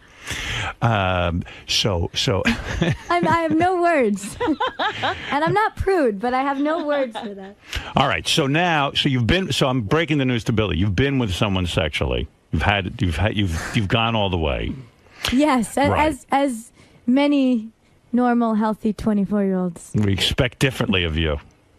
So I know okay. everyone expects me to still be a kid.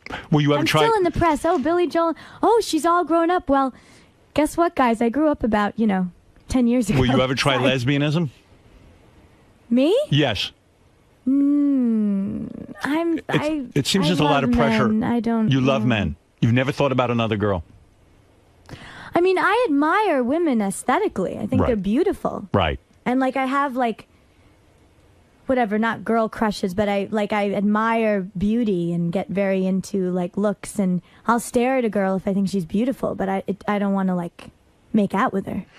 And what about because it seems like And there's I'm not into that whole I feel like a lot of young girls at bars and stuff, they'll make out with other girls, but it's not really because they want to. It's to get free drinks. or they're get doing it for attention. guys. Yeah, just to be accepted, or yeah. It's like the guy should like you whether you make out with a girl or not. So what about this whole music scene now? I mean, it's kind of a weird place to be. It's not like when your dad was making records. They go out and you sell the records and you make money. Now it's like you got to put out stuff on the internet. That everyone's bootlegging everything. Yeah. Can you make a living in music now, or is it frustrating and you sometimes feel like you're banging your head against the wall? These are challenging questions this morning. Howard. Yes, we're challenging you. I'm on the pedestal here. Listen, I could have played Billy Joel songs to see if you know your father's music. I could have given you a real quiz. I know it all. Would you listen to his music and sit at home and listen to it, or did you kind of rebel against that and say, I don't care about his music? Yeah, I mean, when I was younger, I definitely didn't appreciate it to the extent that I do now. Right. So I wouldn't I would go to the shows and I knew all the words, but I wouldn't sit with my iPod and really Right. get into it. And Who are your favorite artists of all time? Your father excluded. I'm into some more current bands lately. I'm into the Killers, Kings of Leon. I'm kind of into rock. You know Kings of Leon even deeper than just that one hit song? In other words, you have the whole album. Yeah. And you like it. Yeah, I'm all over the place with music. I love Cyndi Lauper. Right, great I still voice. love the Beatles. Right. Um, Now, when you I finish... don't know. What do I like? What? I don't know. The Killers. Yeah. The Killers. The Killers. The Killers are the big one. Did you go to college? Or did you skip the whole college No, thing? What?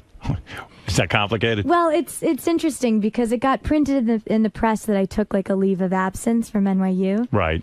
But really, I left. I dropped out. You dropped out. Why? Because it was a drag? I mean, it wasn't doing anything for you? It was great. It was the musical theater program, and it was, it was very kind of conservative, and I probably should have gone to Tisch. It was really my mistake. I think when I was 18, I was sort of passive and didn't really.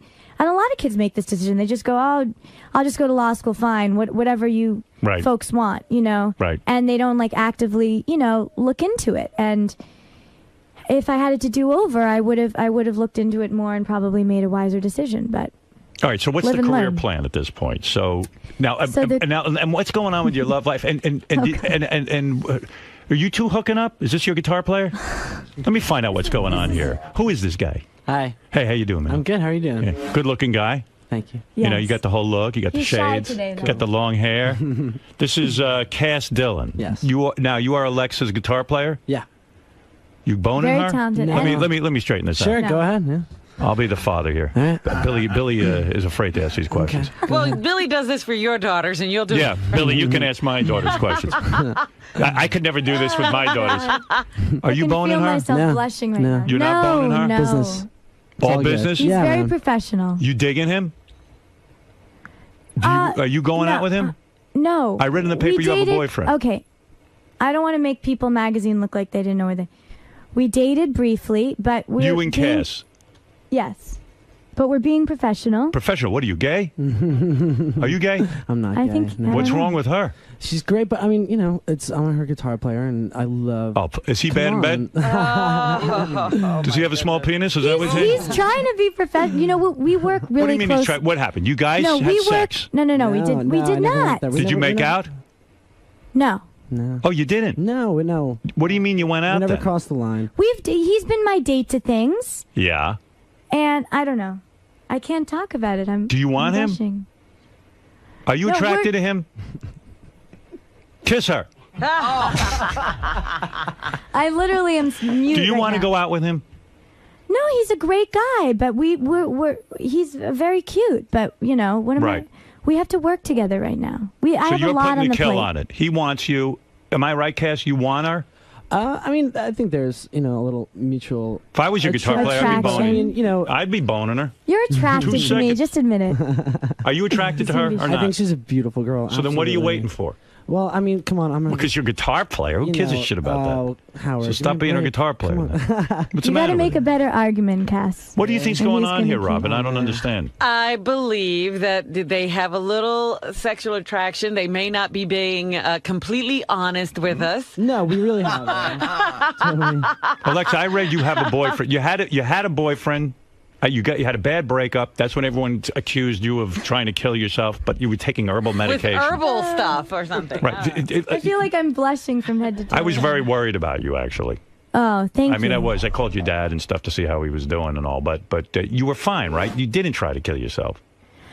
No, and it's hard because, if I play it down, I look like I'm not taking it seriously, and then if I play it up, it's like kind of overly dramatic.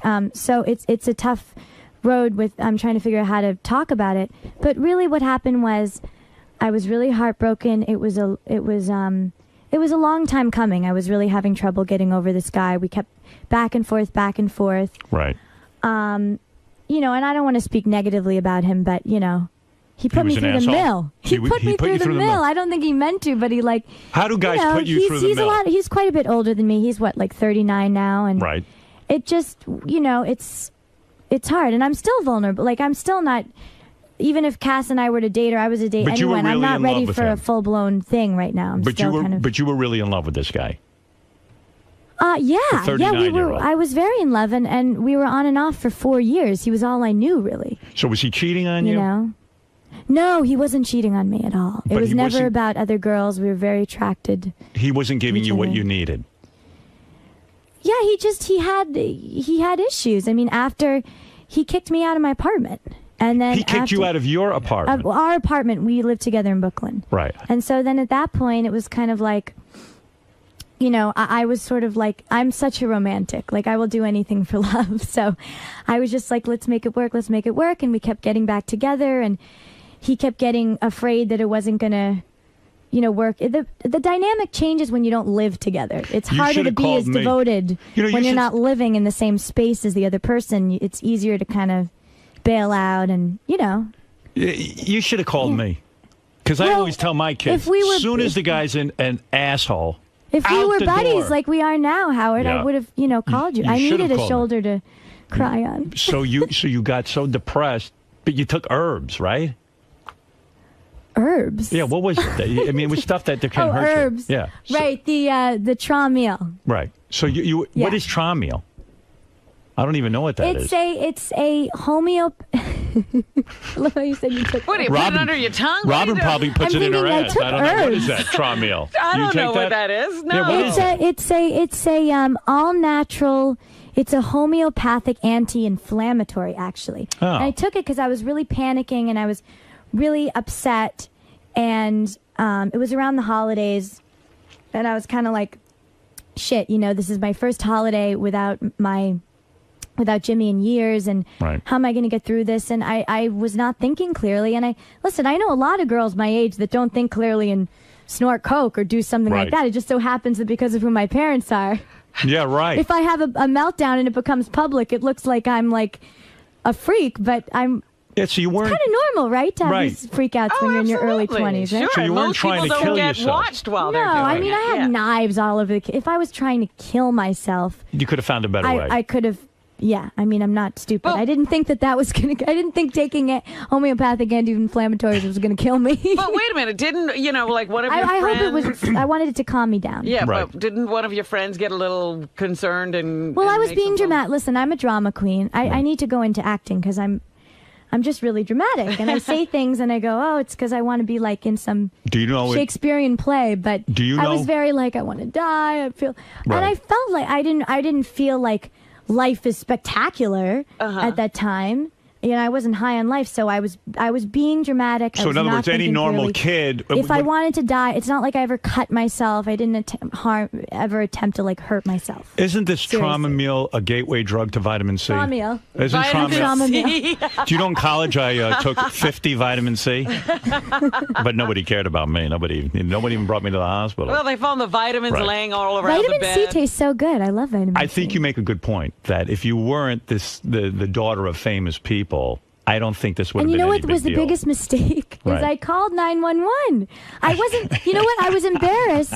And I was like, oh, Mom's probably busy. And normally I would call I'm actually close to my parents, but I was so tired of kind of like feeling like shit. And a lot of people get like this. If you get embarrassed, you want to kind of internalize it. I didn't feel like calling anyone. It was an odd hour of the day. And so I was kind of just like, let me just call 911 and just go to the hospital and calm down, and then I'll come right back. Right. Like I literally thought, and then instead it was like, it came out 911. I didn't realize it's so public. Right. They had the recording of it. I'm That's like, right. oh great, and I'm sure I sounded like a nut in the recording because I was, I'm panicking, freaking out. Right, and then you get tagged for being like nutty and suicidal now I'm tagged and all for that. being like this.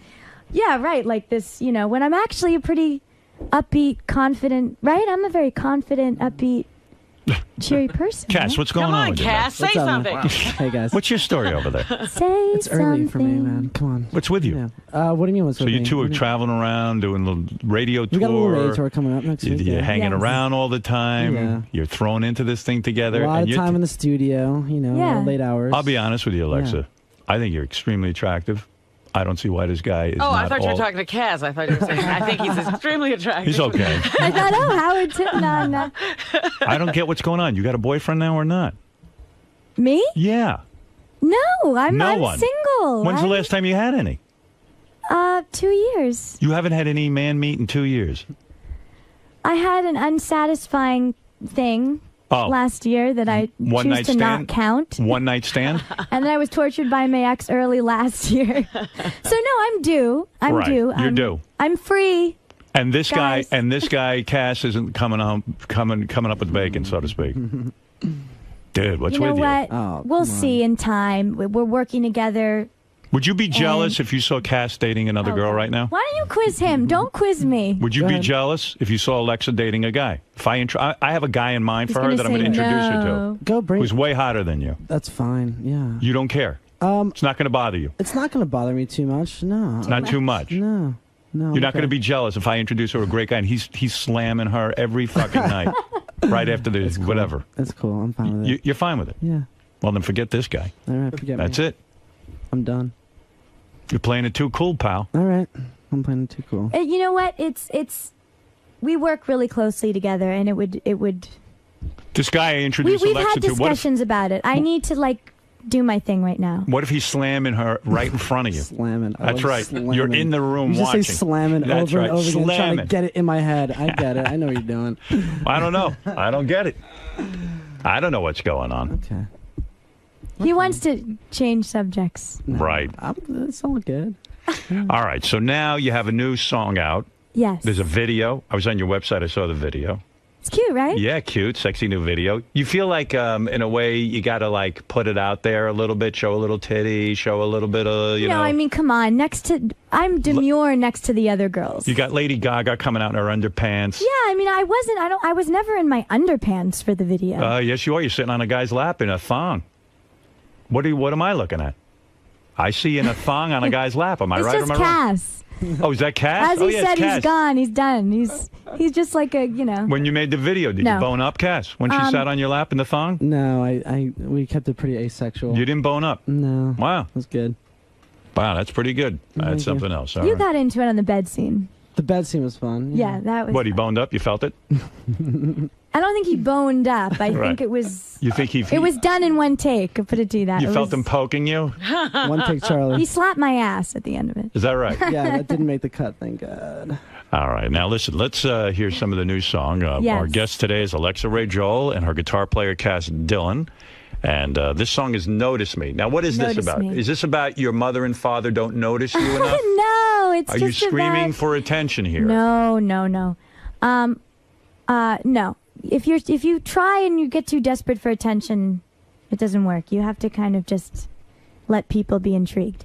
But no, with this is just, I think a lot of girls feel this way when they have a crush on a guy, anyone, or they just want to be noticed. This is it. This is, you're singing this to a guy, notice me, Yeah. I want you to love me, so to speak. Not love me. It's not a love song. Take it's interest more in of me. a sexy, quirky, light-hearted. It's like if you have a crush and In you a just way, want... you're singing this to your guitar player. Notice me, right? I mean, you want him. You want him to notice you. I can't. It's too early, Howard. I can't do this. Cass, you into her or not, man? Are we going to make a move here or How what? many times Leave the poor boy alone. You're like the guys at Guantanamo Because I Bay. can't You figure keep out. coming around. I can't figure out what's going on here. They're working together. We're trying to work. We work very closely together. What do you think of your We're dad? trying to just... What about? What about? I meant to ask you about Katie, and now it's awkward for me. It must be awkward for you, certainly. God. Because I I'm was dreading this moment. I'm friends with Billy and Yeah. Katie. Right, and that's great. So and they're friends. Yeah, my dad and Katie are friends, and I think it's awesome. I don't My dad understand always that. says I'm the best ex-husband. He prides himself on it. You know. Are you still friends with Katie? We're friendly. Friendly. Now, why did it If say? I see her, we're not enemies. What happened when they say in the paper you guys ran into each other at an event and didn't talk to each other? The papers made a lot about that. The papers make you can't believe the papers anymore. Right. They're saying he's my boyfriend. They're saying this. They exaggerate. Basically, I didn't see her. I was busy doing other press, and this is the honest to God truth. Right. And actually, you were there. You saw. I was like very busy that night, just doing like, red carpet stuff. There was no time to And talk. I was distracted and I had a lot in my mind. Yeah, and I was almost thinking, because I remember being very preoccupied, kind of. I know this might sound vain, but Right. I had just gotten my nose job. Right. By the and I way, was you kind look of good. paranoid. Thank you. The guy did a real good job. Didn't he do a good job? Yeah, it's subtle. Thanks. It's not like you got a little No, tiny it's still baby me. nose. It's still you, but you look real good. Thank you. Very pretty. Thank you. So I was, I was kind of like thinking, oh God, are they going to notice this? So I was preoccupied, and I had Claire, Dad's publicist, Claire, Right. all over, like, she keeps me like chatting with her. So I was just kind of not looking around, and I didn't realize apparently she was behind me I see. and smiled or waved, and I didn't, and we even addressed it because Katie texted me and was like, did you like try to deliberately avoid me? And I texted her back, and I was like, absolutely not. Like, I didn't even see you. Isn't it true? Like, because I had people, remember, were you there? There was people in the back that were like taking pictures, and it's the red carpet. You get distracted. I wasn't like It's looking. not. It wasn't obvious that she was even around No, you. so we cleared that up. But Right. no, I Isn't mean, I'm it not going true- to snub her, and especially not public. Like, no. She's not the enemy. No. Isn't it true she held your head under a bucket? She was never abusive. She never did anything. Right. And you called Katie I mean, mommy? I get protective. No. You never called her mommy? No. Okay. And she was always like my friend, not like, Right. stepmother. Right. I mean, That's how she described it to me, that you guys were friends. yeah, and like it friendly. wasn't like that huge of an age difference where it was like Right. she's like a mother figure. It was more of like a big sister kind of thing. And, Right. I mean, I would get protective of Dad at times. Right. But I get like that. I'm his daughter. Right. But it doesn't mean I'm like. It's not like a Peter thing. When you're growing You up, know? when you're growing up, and your dad's Billy Joel and your mom's Christy Brinkley, and they both got a boatload of dough, a boatload. Don't kid yourself. You think she Right, knows? but I'm not spending. I'm not Did you like get an spending money allowance? left and right. But Like, did you get an allowance? Like, how's that work? No, I never had an allowance. I didn't know anything about. At risk of sounding like an idiot, I didn't know anything about money until very recently. Now I'm having to handle my own money and be responsible, fiscally Right. responsible. But I didn't know. It seems back to me then. like your allowance It was should- kind of just like, okay, whatever. Whatever Not goes. whatever you wanted, but I mean, I grew up in mansions, and it wasn't until I moved in with my ex that I was like, oh, this is like a normal size. Like, where's the apartment. rest of the Yeah, yeah, house? And like, I was what- excited. kind of- like, what is this thing called apartment? yeah, like I was excited about it. Like, oh, I get to. I'm like roughing it. Jimmy would always say, Yeah. oh, Yeah, this you're is, like, roughing it with me. Like This is like I camping thought, to you. like, yeah, like I thought like I was like being really like low maintenance, and meanwhile it was just normal living. I figured you were good for like. And not just big houses. I mean, I grew up in like mansions. Yeah, I I've thought. seen. I know. I thought you were good for like 10 grand a Absurdly week big. for allowance.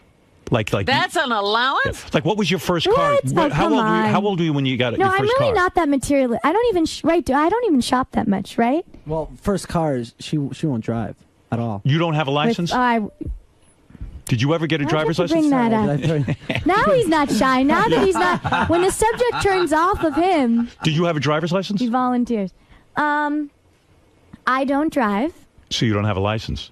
No, but I'm mostly in the city, so it's not like I really. And I'm about What to. do you move make in, of that? know. That you don't want to drive? What do you think of that? Seriously, what are you saying to us? Why don't you want to drive? Especially somebody I'll tell from you Long something. Island. You know how everybody right. has their fear. Go ahead. That they're deathly afraid of. I know. I have some friends that are. I have a friend that's still like deathly afraid of the dark, or deathly afraid of spiders. I don't have any of those fears. I'm just afraid to. I'm deathly afraid to drive. Really? I'm like terrified. I've been in like rough cabs and like the way people drive, it scares the living shit out of me. But like, it's almost like learning not to swim. And like I'm not prissy with anything else. But it's not. It's not You know, like but- it's like learning not to swim. It's What do you something mean, you learning need. not I mean, to it's no, like not I know. swimming. You know what? I know some New Yorkers that I know a lot of New Yorkers that don't drive. I think Seriously. I think there's something to this psychologically. Maybe there is. You don't want to fly I wasn't away. raised to be the most independent girl on the planet. Right, It wasn't like I had to everybody- go pick up, run my own keeps you- errands. Or I mean, I did groceries for the first time when I was like 19. So That's you know, pretty it's How like- did you do I'm it? I told you I'm a late bloomer. So maybe in a few years I'll learn how to drive, and it's late. At a certain age, late development. At a certain age, all your friends learned how to drive, but you purposely did not drive. I mean, I think you are keeping yourself dependent. I think this would be Perhaps. a huge sign of your independence. Perhaps, to learn- Dr. Stern. Are I'm you going to be telling you. my therapist now? I think it would. Are you in therapy at all? No. Don't tell me that didn't come up in some therapy somewhere that you It didn't did. learn No, how to it drive. did come up with a therapist. It did. Right. Okay. No, it did. And I think that there is something to it, Yes. but it's going to take a minute for me to conquer. I'm not going to wake up tomorrow morning. Who do you think has Now more that you money? said this Who do you think in has front more of me. money, your mom or your dad? I was thinking about this for a second. I'm trying to figure out. Well, you know. Let me I figure mean, out your finances because believe Oh, me, we God. got to put some thought into this. First of all, My dad. Come on. I don't know. Dad. Christy What do you Brinkley. mean you don't Let me know? tell you something. Let me make an argument. Christy Brinkley, cover girl, major endorsements, her entire life. Yeah, but dad makes a lot for live shows. Makes a lot for live shows, but he's gone through a couple of divorces. But he's the right. I mean, he owns his music. That's true. He's done it the right way. I mean, after he got ripped off by, I'm sure you know about this, Yes. the famous rip-off with Frank Weber. That's right. He is like, he's got his whole team. He speaks to his business manager / accountant like every week. Like he is like not, he's very responsible. What do you think he's worth? We got to figure this out. Oh, you God. got to sit down, put a pen on paper. Yeah, I mean, I'm listen, not worrying about him right now. Let me tell you something. I want to be worth millions one day myself. Forget that. Don't even worry about it. We got to concentrate on Billy and Christy's money. We Oh, got to God. think about this. We got to, first of all, Well, we the thing Listen, with I'll never, We gotta it's ace not those- like I'll ever have to worry, but just because I'll never have to worry doesn't mean I don't want to make my own money. But Right. Or I Christmas wouldn't be money here has sitting to with be you. split up. Cass, I bet, knows which one's worth more. Yeah, but you know, She's already- Christy's money has to be split up among the other siblings. Yeah, that I don't like. She gets all of Billy's. Yeah, you're getting the whole mother load of Billy's, as far as I can tell. I've talked to Billy about this. I've tried to get in his will. He will not leave me a dime. Believe me. You're not going to have to split it without. Well, I know I'm his favorite, so There's I'm, no doubt I'm about in good it. shape. I mean, he talks about you like you're a goddess. I mean, he loves you so much. I Every minute he know. tells me, my daughter's way more talented than I am. She's the greatest, blah, blah, blah, blah, blah. Every fucking minute. Well, you have to hear the album, Howard. I do. You But I am telling you. do we not have a copy? Did Stefano bring a copy? Stefano, I'll get you. fire him. That's I'll right. get you a copy. I heard a rumor, and tell me if it's truth, that you were slipping Billy's ex-wife Katie birth control pills in her water so that she wouldn't have a baby because you didn't want to split any more Oh of God! the Listen, assets. I'm not gonna say. Dad Talk is about too it. old. Dad's too old, and he's You think seeing he's someone shooting else blanks? right now. He is seeing someone else He's now. sick. And he's Shooting too old. blanks. He's That's not. right. He's not having. He's too old to have. Well, I don't want to say he's too old. I don't think He was he's talking to interested me. in having any more kids. He told me he was thinking when he was with Katie they were going to have kids. Yeah, but that was a few years ago. Yeah, I know. But He likes. Listen. listen, I don't want to see him have more kids. I would want you to Don't get put it these all. thoughts into his head. I like being the only child, and not for money purposes. I like it for money purposes. Believe me. I got to go half I'm of my... like his job right now. I'm what he worries about. That's right. You know, I'm his. You know, think he's worth he $1 sends billion? me like 10 emails a day these days. He's He got must- all this time on his. He must be worth $1 billion. Right? Oh, God. What do you think? It's got I to be. don't know, Howard. What are you going to do with all that money? I'm going to help you with that. In fact, I'm going to divorce my wife and marry you. That's how much I'm going to help you. Nice. Sorry. You're just a little more important. No, listen, What can I say? you know I love Beth. I can't marry you. She's great. You're not kidding. All right, so listen, let's get to a song. Okay. All right, this is a song called Notice Me. Let's see if Cass can play the guitar. He definitely can. Okay. The whole thing? Now, when did you write this? Oh, huh? When did you write it? When was this? Around the time of Dad's last play at Shea. Okay. So when was that? Last summer. Last summer. Last summer. All right. So this is last summer. No, not last play at Shea. No. I meant the last. No. The last play at Shea premiere. Okay. So it was earlier this year. How long does it take to write a song like this? Does it come to you right away? This song came to me in I don't know, a day. A day. And what do you really do? Quick. You play piano as well? I do. Do you write it on the piano? I didn't write this. This was all in my head. I heard the chords. I heard everything. Okay. Yeah. All right. Is Caswell Catchy. hung? Is Caswell hung? Oh. All right, never mind. I'll ask you that later. I'll ask you that off. Oh, boy. All right, Cass, let's see if you can play the guitar here. Go ahead.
Look at you, Cass. You can play the guitar. I didn't know. Thank you.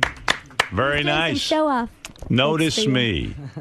So, Notice Me. Do you like it? catchy tune, right? yes. Very catchy. Thank very nice. you. So what do? Do you have a record? You got to get a record label, right? That's the next hard thing. Not necessarily. I'm does somebody lucky buy that? enough that I have the means that I can, do this and distribute my music independently, which is great. Right. So you get that on iTunes? it's available on iTunes. Okay. And also Alexa Let me Ray. see what else. It's available. It's going to be on the radio. We're getting it. It's actually, I'm so excited because it's going to be played on the top 40 station of Sirius, here at Sirius. Oh, Hits One. Yeah. Oh, very good. Yeah, and it's getting some spins at K-Joy, so, you know. You got a whole keep team going. working I'm on this. determined. I'm like top 40, baby. You're not giving up. You're doing your thing, and you go for it. Right. Yeah. Yeah, well, it's great. It's great seeing you. I'm glad we finally got to talk. I always just know, see you around. It was fun. Yeah, it was really Let's nice. do it again. And I like you too, Cass. Thanks, Howard. I approve of you. I've been listening to you for years. 12 years old, getting ready for school in the morning.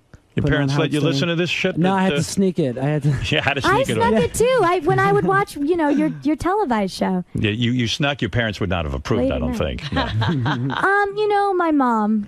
Yeah. Yeah. Yeah. Well, she's, you know, She's uptight. old-fashioned. She's old-fashioned. She's an old-fashioned girl. Yeah. What's with your mom? She dating anyone? Not that I don't think so. You got to hook her up. I heard you were trying It's to like hook a her single family over here. Heard for a while. What's going on? Yeah, I heard you were trying Everybody's single? I heard you were trying to hook her up with McCartney for a while. Somebody told me. I wasn't trying. No, she's a big girl. She can hook herself up. Right. I gotta just worry about hooking me up. I Yeah, don't- exactly. No. You have too much pressure on you. Yeah. Well, I think you're wonderful. And Alexa Ray Thank Joel is here. you. Cass Dillon, thank you for showing up today. When you need someone to talk to, you call me. Yes, we're gonna Because- start doing like therapy sessions. Absolutely, because I seem to have a lock on you and know what. And then I'm going to sit down and I'll talk to your father about his will and how much money you're going to get and It's how good. we're going and how we're You're going gonna give me driving lessons. and I'm going to give you driving lessons. Yeah. All right, Alexa Ray Joel, and don't forget the music is available on iTunes. That's yes, it is. Notice Me is available on iTunes. Notice Me is available on iTunes. Download. Thanks for coming in, guys. Oh, it was Was that loose and fun? You were having loose fun, having a good time. You're on camera now. This is Alexa, Luke. Alexa, Hi. how'd it go in there today? It went great. I don't know. How did it go? Sounded I'm gonna great. Ask you. It sounded really good. I had fun. Now, what do I you wish think? that every interview could be like as fun and loose as with Howard. You can curse. You just really say whatever you want. Now, what do you think of some of those and questions? even I was still biting my tongue because You were. Now, what do there you are think? millions of people listening. So it's like okay. What do you think of some of the questions he had for you? I think that maybe had I had a few glasses of wine, it would have been a different answer. You would have answered But a little- no. I mean, I was trying to be like loose, but still like not like make my parents faint.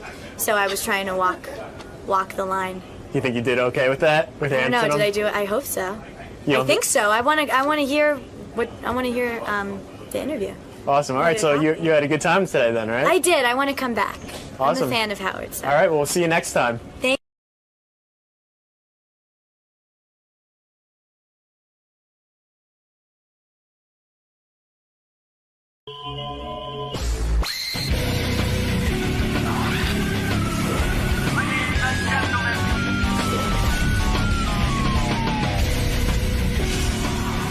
Hey, here's Jon Favreau to discuss Comic-Con.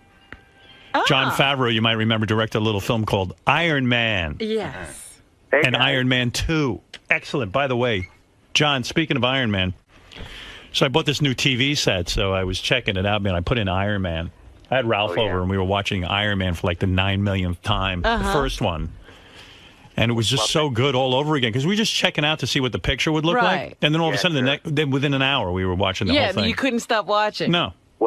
Well, you guys were on. Thanks again, because you guys were on board that thing long before anybody else was, and a lot of appreciation from myself, from Robert, from just the whole gang over there. Hey, John, when I heard you interviewed from Ralph and Geek Time and all that, and you said that you named Senator Stern as an homage to me. Yes, I wanted to give you a little shout out. I figured Shandling would be great with Hey Now and all that, and I know Right. you're a fan of his. But I mean, is that really true? That really that's why he was called Senator Stern?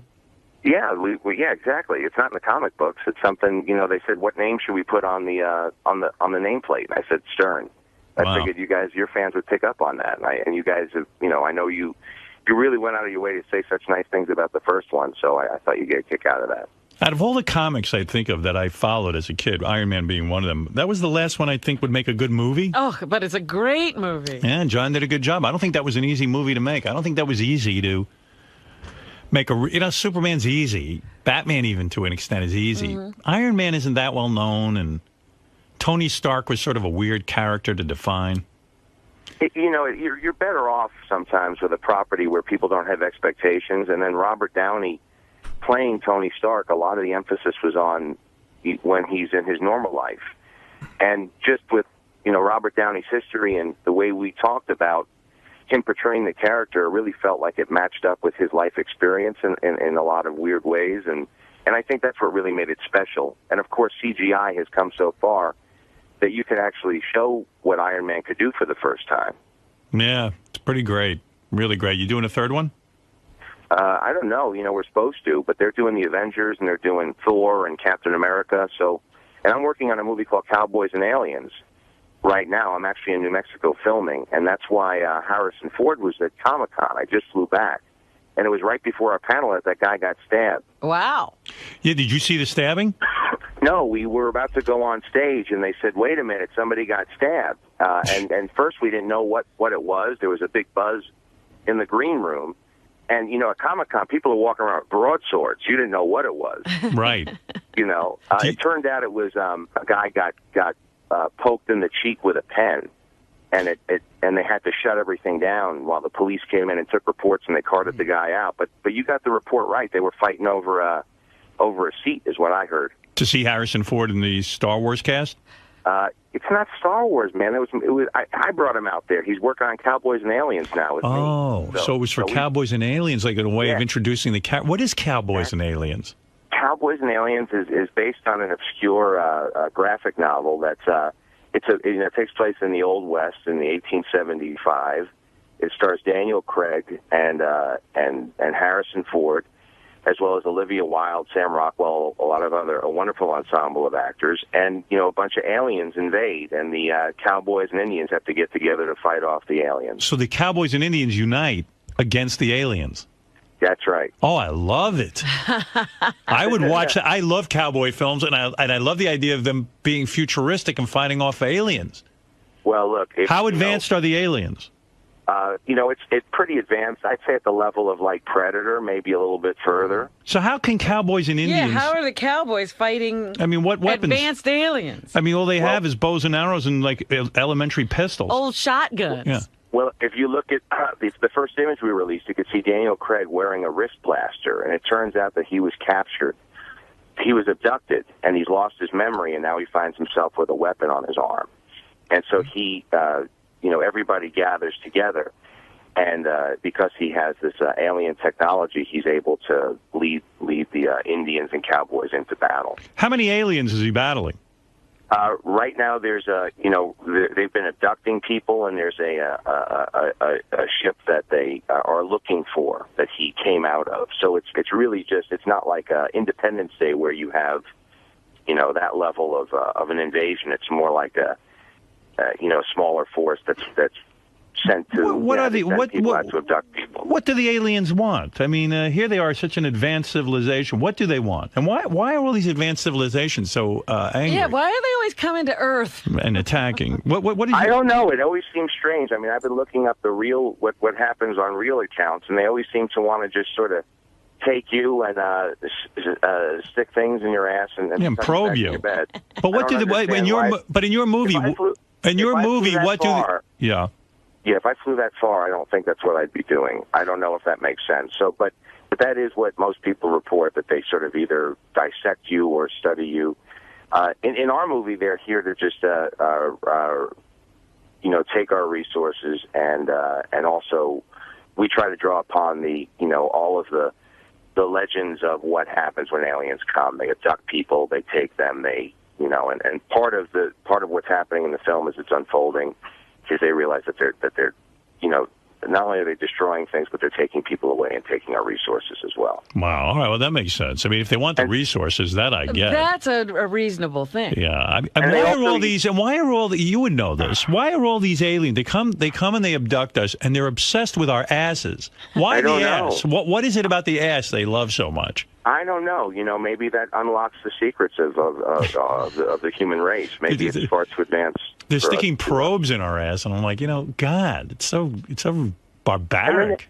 And then they tuck us back into our bed. That's the other part that I don't understand. Yeah, then I woke up and they somehow put me back in my pajamas and tucked me in my bed.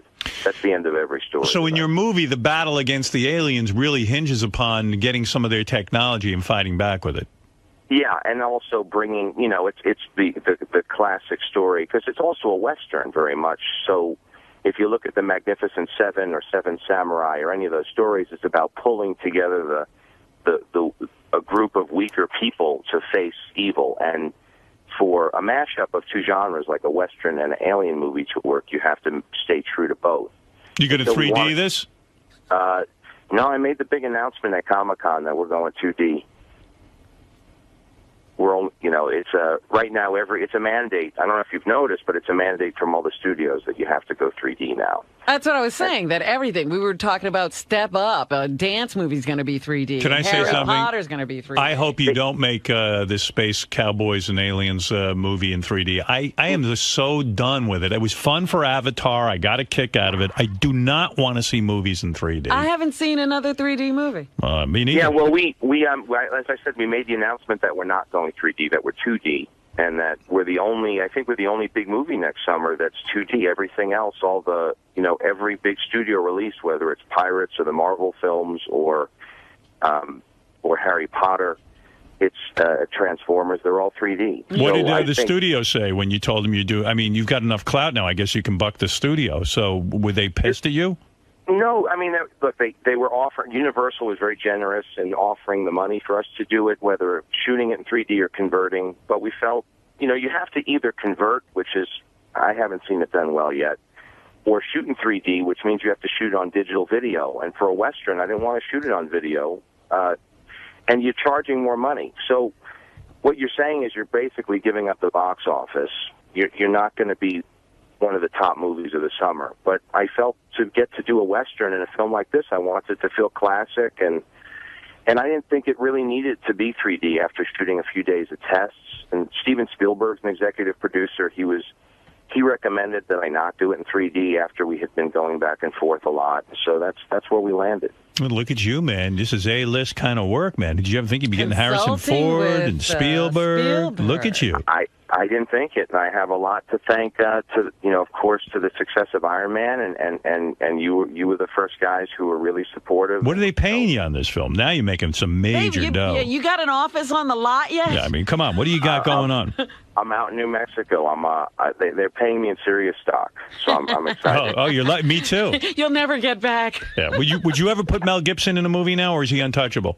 I would have put him in a film. I think he's probably one of the best directors out there right now. Right. He's a talented guy. I actually met him at Robert Downey's birthday party several months ago. Right. And he was a very personable, nice fella.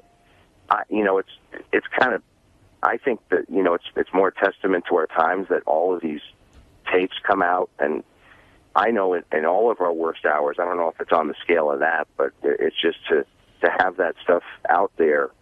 It's just a different time now. They could find anybody at their worst moment. I don't know if it would sound as bad as the tapes. I've heard snippets on your show, but I got to say that I think talent wins out, and hopefully things come around and things change and time heals things, because it doesn't look good. Yeah, but be honest. The studios would not allow you. He's an expert at resurrecting careers. I know, but the studios would never allow you to touch him, because now he's in Nowheresville. You know what I mean? He's hated now and so despised. People are just confused and don't. Here it is, and it just doesn't stop. And right. It's just there's more and more. Right? Isn't there more and more stuff coming out?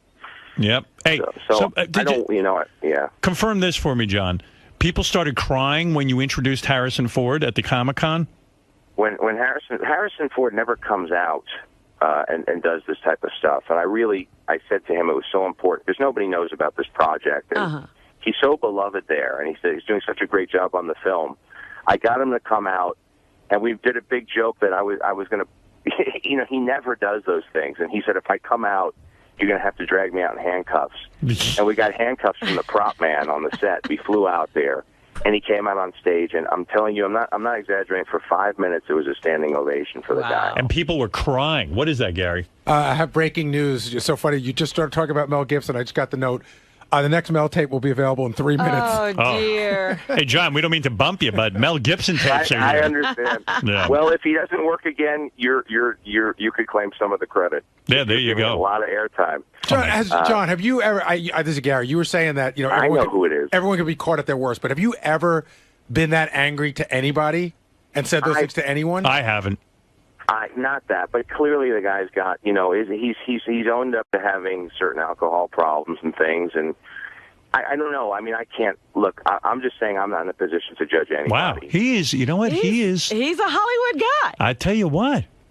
I'm saying Harrison Ford. I'm not Harrison Ford. Mel Gibson might be able to. For some reason he's beloved. He's made Hollywood a lot of money. I tell you. Look at Favreau. He's ready to work with him. Yeah. I'm just saying that he's extremely talented, and this is clearly a really, really rough patch, and I don't know if he could recover for it, nor would he want to. He's got so much money, and he makes his own movies, and I'm sure there were people that would, people definitely respect the guy's talent, so that's all I could really speak to. You realize, right now. you know what? Tracy Morgan was on my show the other day. He hit it right on the head. He said, you know what? I'll work with Mel Gibson. He goes, I could get him for like $5,000 now. And he could beat him up. Yeah, that's right. Like usually Mel Gibson's beating up everybody. Now you could hire Mel to get beaten up. Yeah. Hey, John. And people would love it. I really like this new project you're working on. I'm excited about it. Sounds good. I'm on my way to the set right now. I'll keep you updated on it as things unfold. But I just wanted to clear things up and make sure you got the story straight. How about Iron Man versus the aliens from your new movie? That would be a very good one. So what I'm understanding here is that Iron Man is now going into these franchises where they have all of the superheroes together? Yes. That's exactly right. So you're not going to ever direct a solo Iron Man project again? After Avengers, Iron Man 3 is slated to be there in the lineup. But, there's nothing you have to see. Since it's really the continuity of the Marvel Universe is determined by Thor and Captain America and Avengers, I have to wait to see what happens to even see what the story would be. But I love working with those guys at Marvel, and I love working with Robert. So hopefully we get to do more of them later. You know, you know what pisses me off? I never get advance copies of these movies. I'm talking about the actual DVDs. Mm-hmm. And I know certain guys, like people on the Today Show and stuff, they all of those people get DVDs. How come I don't get them? How come I don't have a copy of Karate Kid even with... Right. I mean, how come... I actually sell... I will get you a copy of Cowboys and Aliens as soon as it's available. Thank you. That would be honored. I'm not going to bootleg it. But don't give it to the staff, though. No, just for me. I can't see it? No. Oh, God. I'm just proving my loyalty. I will set up a screening for all of them. All right. Thanks, Johnny. All right, take care, buddy. All right, listen, I'm excited about this film. I think you're onto something good here. Okay. Because if I'm excited about it, it means the public is excited about it. I'll get you the little teaser that we showed at Comic-Con. Yeah, I'd like to see that, too. Yeah. Right, I'll send it over to you guys. Get it over here already. What are you doing? But don't leave it on your desk. Don't worry about it. You see, he's very careful. You know what I do? I have a shredder in my office. After I watch this shit, I shred it. All right. Goodbye. Bye. John Favreau. Look at this guy. Wonder what he's getting paid. They get a lot of good stuff at that Comic-Con, but I can't go there. No. You're not going. Imagine the tweets. I want to make sure to get to Steve Langford from the Howard 100 newsroom. Steve is standing by with some very big breaking news. This guy is a top reporter. Very lucky he even stops by. Go ahead. The producers of the hit science fiction series Fringe on Fox moving heaven and earth to get Eric the Midget to the show's set in Vancouver. Fringe sending 2 staffers to Eric's home in Sacramento Friday to get passports and travel arrangements in order. Then, because of apparent complications over oxygen tanks on aircraft, Fringe will drive Eric the Midget and his roommate to Vancouver from Sacramento. Wow, they must really want you, Eric. Yeah, they do. Wow. Can you imagine? Did you hold out for a lot of money? Yeah. Wow. Look at this kid. Just strong-arming his way. So when do you commence principal photography?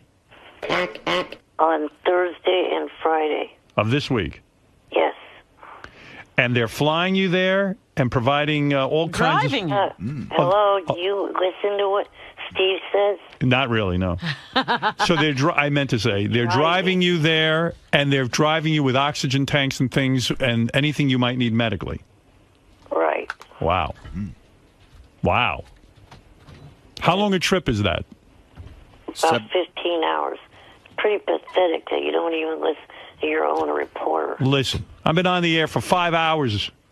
What's the matter with you? Eric, the annoying motherfucker.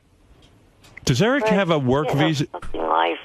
Does Eric have a work visa to work in Canada? Did they help him with that? I'm sure they've done that. I got the passport. You do? Yes. All right. Excellent. Wow, look at this guy. And have you read your lines? Have you seen the script? Yes. How many lines would you say you have? I believe it's like 5. How many scenes are you seen in? 2. Wow. That's a lot to go through for 2 scenes. Give me one of your lines. Let me hear. Well, the person in the scene with me hands me $5, and I say, "Are you kidding me? I'm sure you have more where that came from." Well, boy, if ever there was actor, if ever there was a part tailor-made for Eric, it's him saying he's not getting enough of something. I mean, my God. I think he's being typecast. Yeah. Johnny Fratto was saying that Eric was a complete nightmare during the Fringe negotiations. Have you heard anything about that, Steve? Johnny had me in hysterics on Friday. What did he say? He had tape, which, of course, we can't confirm that it's all accurate, but and of course we aren't sure that we could air that kind of stuff. But he played this stuff, and it was unbelievable. What, Eric? And the roommate. And the roommate making demands? And yelling at Johnny. Eric, the complaining midget. I got to hear those. Beautiful stuff. Oh, my God. Eric, what were you yelling about to Johnny? Just that at one point it was going to be, the taping was going to be in August, and then all of a sudden, or the end of August, and then all of a sudden it switches to this week. Eric, correct me if I'm wrong. Aren't you guys sitting around doing nothing and just praise for some sort of recognition? I mean, and hasn't he been lobbying for more acting work? And so far, the only ones interested in you are Fringe. You would think you would drop everything, which is basically dropping nothing, and just do it, and don't be a pain in the ass. If you'd let me respond. Go ahead. It's the medical issue. The reason why we're not flying and driving up there is because of the fact that if they had given 3 to 4 weeks, we could have flown. But because of it being short notice. Yeah, but you understand Hollywood. You want to be an actor, you got to be ready to pick up and go. I mean, I don't know what to tell you. You can't exactly do that now with. All right, well, you got it all worked out. Will you improv at all, or will you do the script verbatim? Will you try, like Bill Murray does, to throw in some ad-libs or perhaps lend your particular brilliance to it, or will you stick to the script? I'll stick to what they wrote. You will not attempt to perhaps inject some of your own thoughts into the thing? No. Okay. What is his character, actually? I don't know if they want me to say. But you're crucial, you say, to the plot? Yeah. And you say, you've got to have more money than that. Is that it? Well, he has 4 other lines. Is there a chance your character will come back again for future Fringe episodes? I have no idea. Mm-hmm. You can't tell that from the script, huh? I guess it wouldn't probably hurt to say it. I'm playing a homeless guy. JD, what do you have to say about this? On GP2, I put up some of Johnny Fratto trying to negotiate with Eric the Midget, if you want to hear it. How do you have this? Johnny Fratto sent the calls in. Eric, would you mind if I play it a little so I can hear your negotiations? Go ahead, and it's Eric the actor. Whatever. Eric the actor. Sorry. What page is this? Eric GP2 in light blue. Midget. What page? Fred, fuck off. GP what? GP2 in light blue. All right. Eric, the rude, obnoxious, and annoying midget. Fred, Let me hear the brainless asshole. All right, here, listen Eric, to this. the annoying midget. All right, Fred, knock that off. I'm trying to hear this. Here we go. Let me hear you and Johnny. These are private, secret negotiations between Eric and Johnny. Here we go. You know, I mean, this is the opportunity of a lifetime, and you should be much, much more excited to have the opportunity of a lifetime. You're the guy who calls yourself Eric the actor. Now, this is acting. This is real acting. I'm positive Howard probably has something to do with this, of you getting this. You know what I mean? I'm sure he went out of his way to do this. You know, and so you got to do it, and there is enough time. If you'll get us the passport, there is enough time. Johnny, by the time my parents send me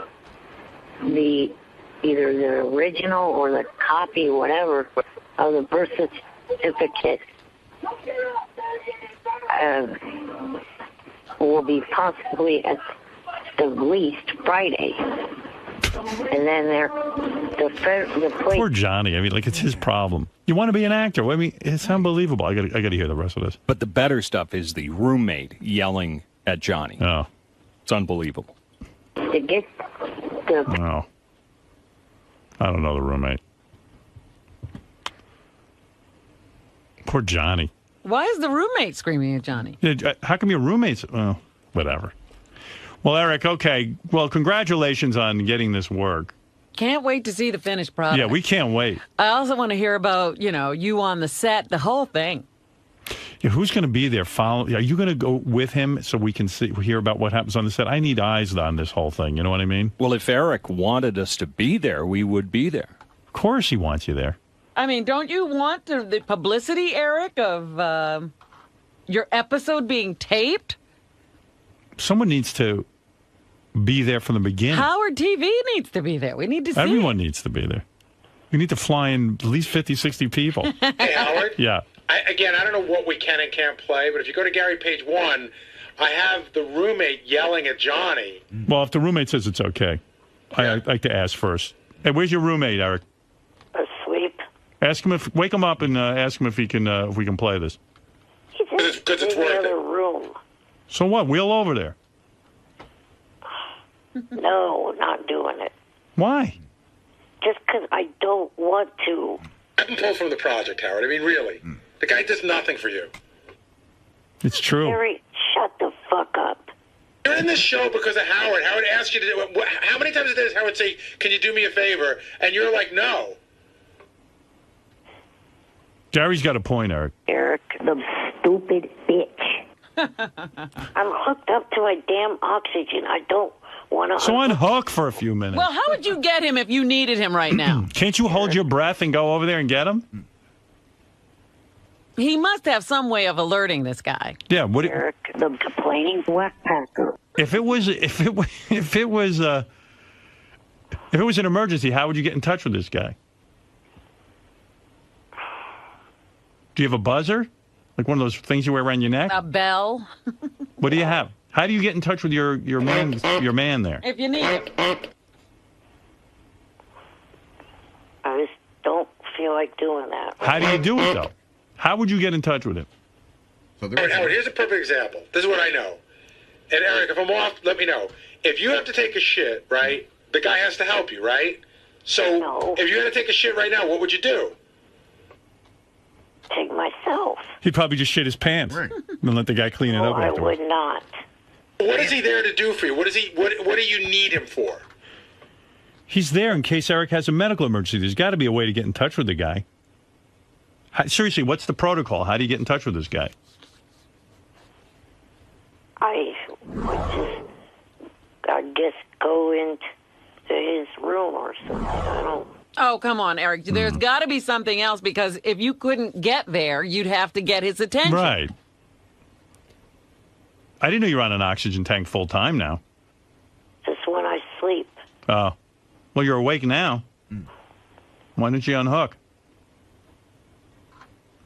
You just Then I have to rehook myself back up again. Well, why rehook? Going back to sleep?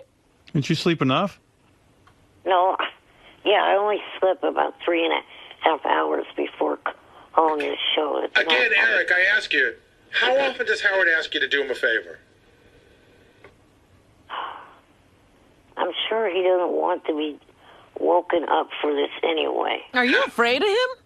I think he is. Yeah, it sounds like. Is he abusing you? Do you need help? No. Blink twice.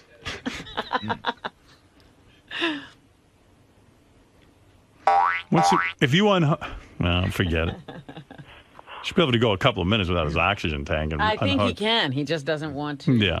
Fuck, I'll do it. Damn it, shut the fuck up. All right, go ahead. How long is that going to take? Could you hurry it up? Could you hurry?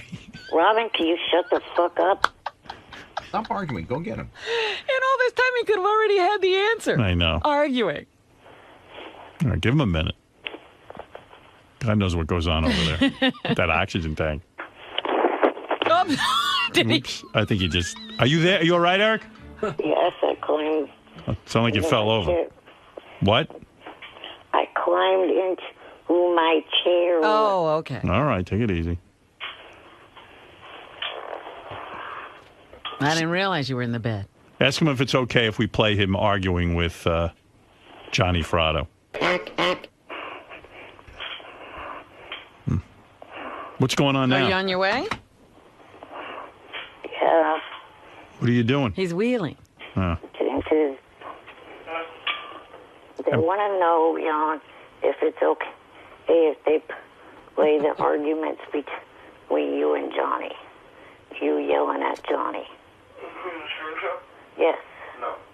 No. See, I did all that for him to say no.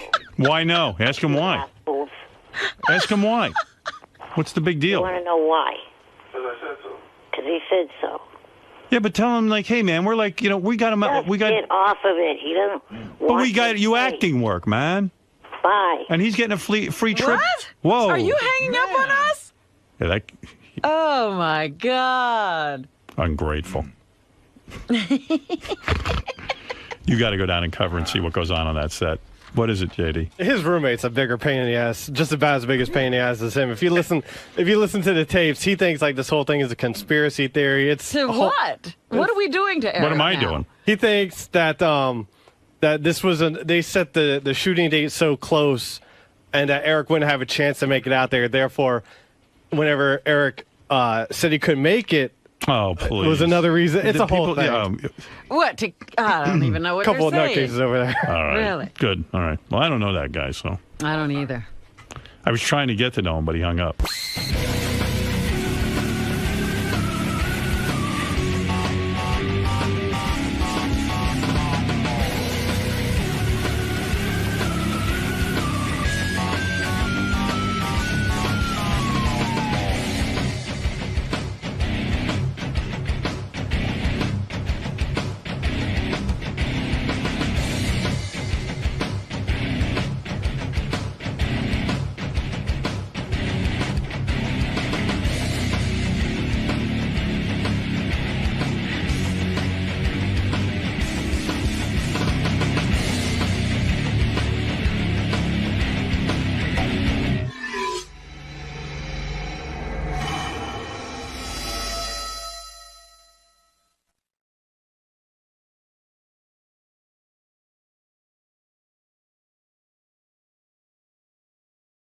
Even worse. I Because guess I'll have to check. I'll go to the bank. go to the bank, empty out that account of yours because I think there's money to be spent here. Some money to be made. That's right. I hope. Does anybody have the results, or will an expert come in here with sealed envelopes? Well, I know it was done very professionally. And I was talking to Ralph yesterday. He was telling me about some of the things on the IQ He test. took the test. He took the test. And I really got to thinking about I'm not even sure who took the test and who didn't, but I started to think about, gee, who would do better? And now that I'm learning about these IQ tests, a lot of it is done verbally. It's not like Right. you stare at a piece of paper and they ask you questions and And you're sitting in a room with blocks and all kinds of yeah, crazy things. I'm hearing drips and drabs of what goes on. The guys were purposely very quiet about what was on the test because they didn't want anyone to have an advantage. Before they took the test. That's right. Yeah. But I think High Pitch Eric was the last one to take the test, and that was yesterday. Okay, so Jason's bringing me the full list. I know that Jason took it, Scott DePace took it, I took it, Ralph, Richard, Sal, Eric. Yesterday, No JD? JD took it too. You know, yesterday I was sitting there with Ralph. He gave me he said, gee, here's a question I couldn't get. So he gave it to me, and I got it. And I said, ooh. Oh, Maybe I should have would've- taken the I should have test. taken the fucking test, but I'm so happy I didn't. I said if I got a low IQ, it would scar me for the rest of my life. I'd give up everything. I would just, I would You would not. go live in a cave. Okay, so that's why I called you complaining a couple of weeks ago. Well, Ralph was genuinely excited, and he even said to me, he had a good attitude. He said, "You know what? If I'm an idiot, I'll know it, and who cares? I mean, I got to just live with it." Ralph and I have a $300 bet against each other. Really? See, that was one of the things I was talking to Ralph about yesterday. I said, he goes, who do you think's going to win in these various contests? And I said, between you and Gary. I said, oddly enough, you and Gary are kind of similar in a weird way. I don't know how to explain it. I don't think I could verbalize what I'm thinking there, but that could be a close call. And I think that Gary... I don't know. I You think Gary has a slight edge? No, I think Ralph might. I'm going to give a 5-point differential. They're probably in a similar range, and I'm going to say Ralph's going to beat Gary. See, I would go with Gary. Me too. I want to go with Gary. Gary's the producer of the show, but being more organized doesn't necessarily make you smarter. No, not necessarily. But what is it about Ralph that makes you think that he's of high intelligence? I don't know. I'm not saying he isn't. I'm just, what makes you think I think that? Ralph's an emotionally disturbed man. So but I don't you know that think he's an idiot. that is what is holding him back? But I don't know. Maybe he is stupid though, because he was even he's so. Is it okay? Let me ask you something. Is he an idiot because he was satisfied being a parking lot attendant and just sitting there, or just no motivation whatsoever? But that doesn't necessarily mean intelligence. Yeah. Okay. They're really, you could be incredibly intelligent. Right, like Jeff the Drunk. And just bored with life because you'd have no one to relate to. Jeff the Drunk isn't necessarily a stupid guy. No, he's stupid. I don't think he's stupid. I don't either. I don't think he's brilliant, but I don't think Jeff is stupid. See, I think he's lazy. Between you and Ralph, who's going to win? Seriously, Gary, who do you think? I think that. Well, I bet on myself, so I think I'm going to win. Okay, but I don't think Ralph's particularly. I don't think of Ralph as stupid. No. I just think I'm smarter than him, but I don't think of Ralph as stupid. I think Jeff is stupid. I think he was stupid long before any of this other stuff happened to him. Right, you think he was like a special ed guy.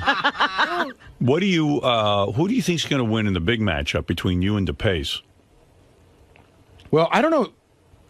I don't know if anybody bet against. Well, there's going to be betting on Thursday. Right. Okay, there's we can more add betting more to come. bets to Yeah, it. before So the- between you and DePace, who do you think? I think has that DePace and I think that this is what I said. I think DePace and Jason and I are probably pretty close. And if we're all in the same range but above everybody, I'll be happy. In other words, if DePace beats me by 4 See, I'm points, banking that DePace is way smarter than you and Jason now. I don't know how to explain Well, that. that's because he's very and don't get upset, but he's got a what's the word I'm looking for? I don't want to He's say forceful. arrogant. No, not arrogant. He's confidence. Yeah, he's his biggest fan. He's very confident and he exudes confidence.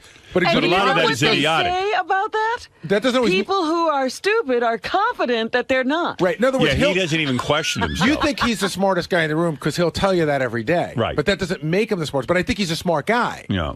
I think he's very smart. Do you think you're going to beat Scott DePace? I think it will be very close. Who do you think will win? Look at he's throwing up his head now. Close. I got $1,000 on you, DePace. Yeah, I got it, man. I'm going to crush Gary. No, I won't crush him, but I'll beat him. What scares me is that he did so well on the memory part, but I know on the spatial stuff I killed him. I'm feeling spatial and math. You might have killed him too. Yeah, I would think so, although there is one I know I goofed. I was driving into work the following day going, oh, man, I missed that one. The thing is, though, I was banking on the fact that Gary went to moron college, and then. But he went to moron college. Scott, you went to moron college too. First of all, not my Rowan University is. Oh, that's not what they called it. Then they changed the name. State when I went. Well, I'm just trying to figure out bets, and I'm thinking between you two and the college thing, SAT-wise, you probably both bombed out on those. But what's bombed out? No, I did well. You did? What it was your? Yeah, 1160. Well, that ain't bad. I did 11.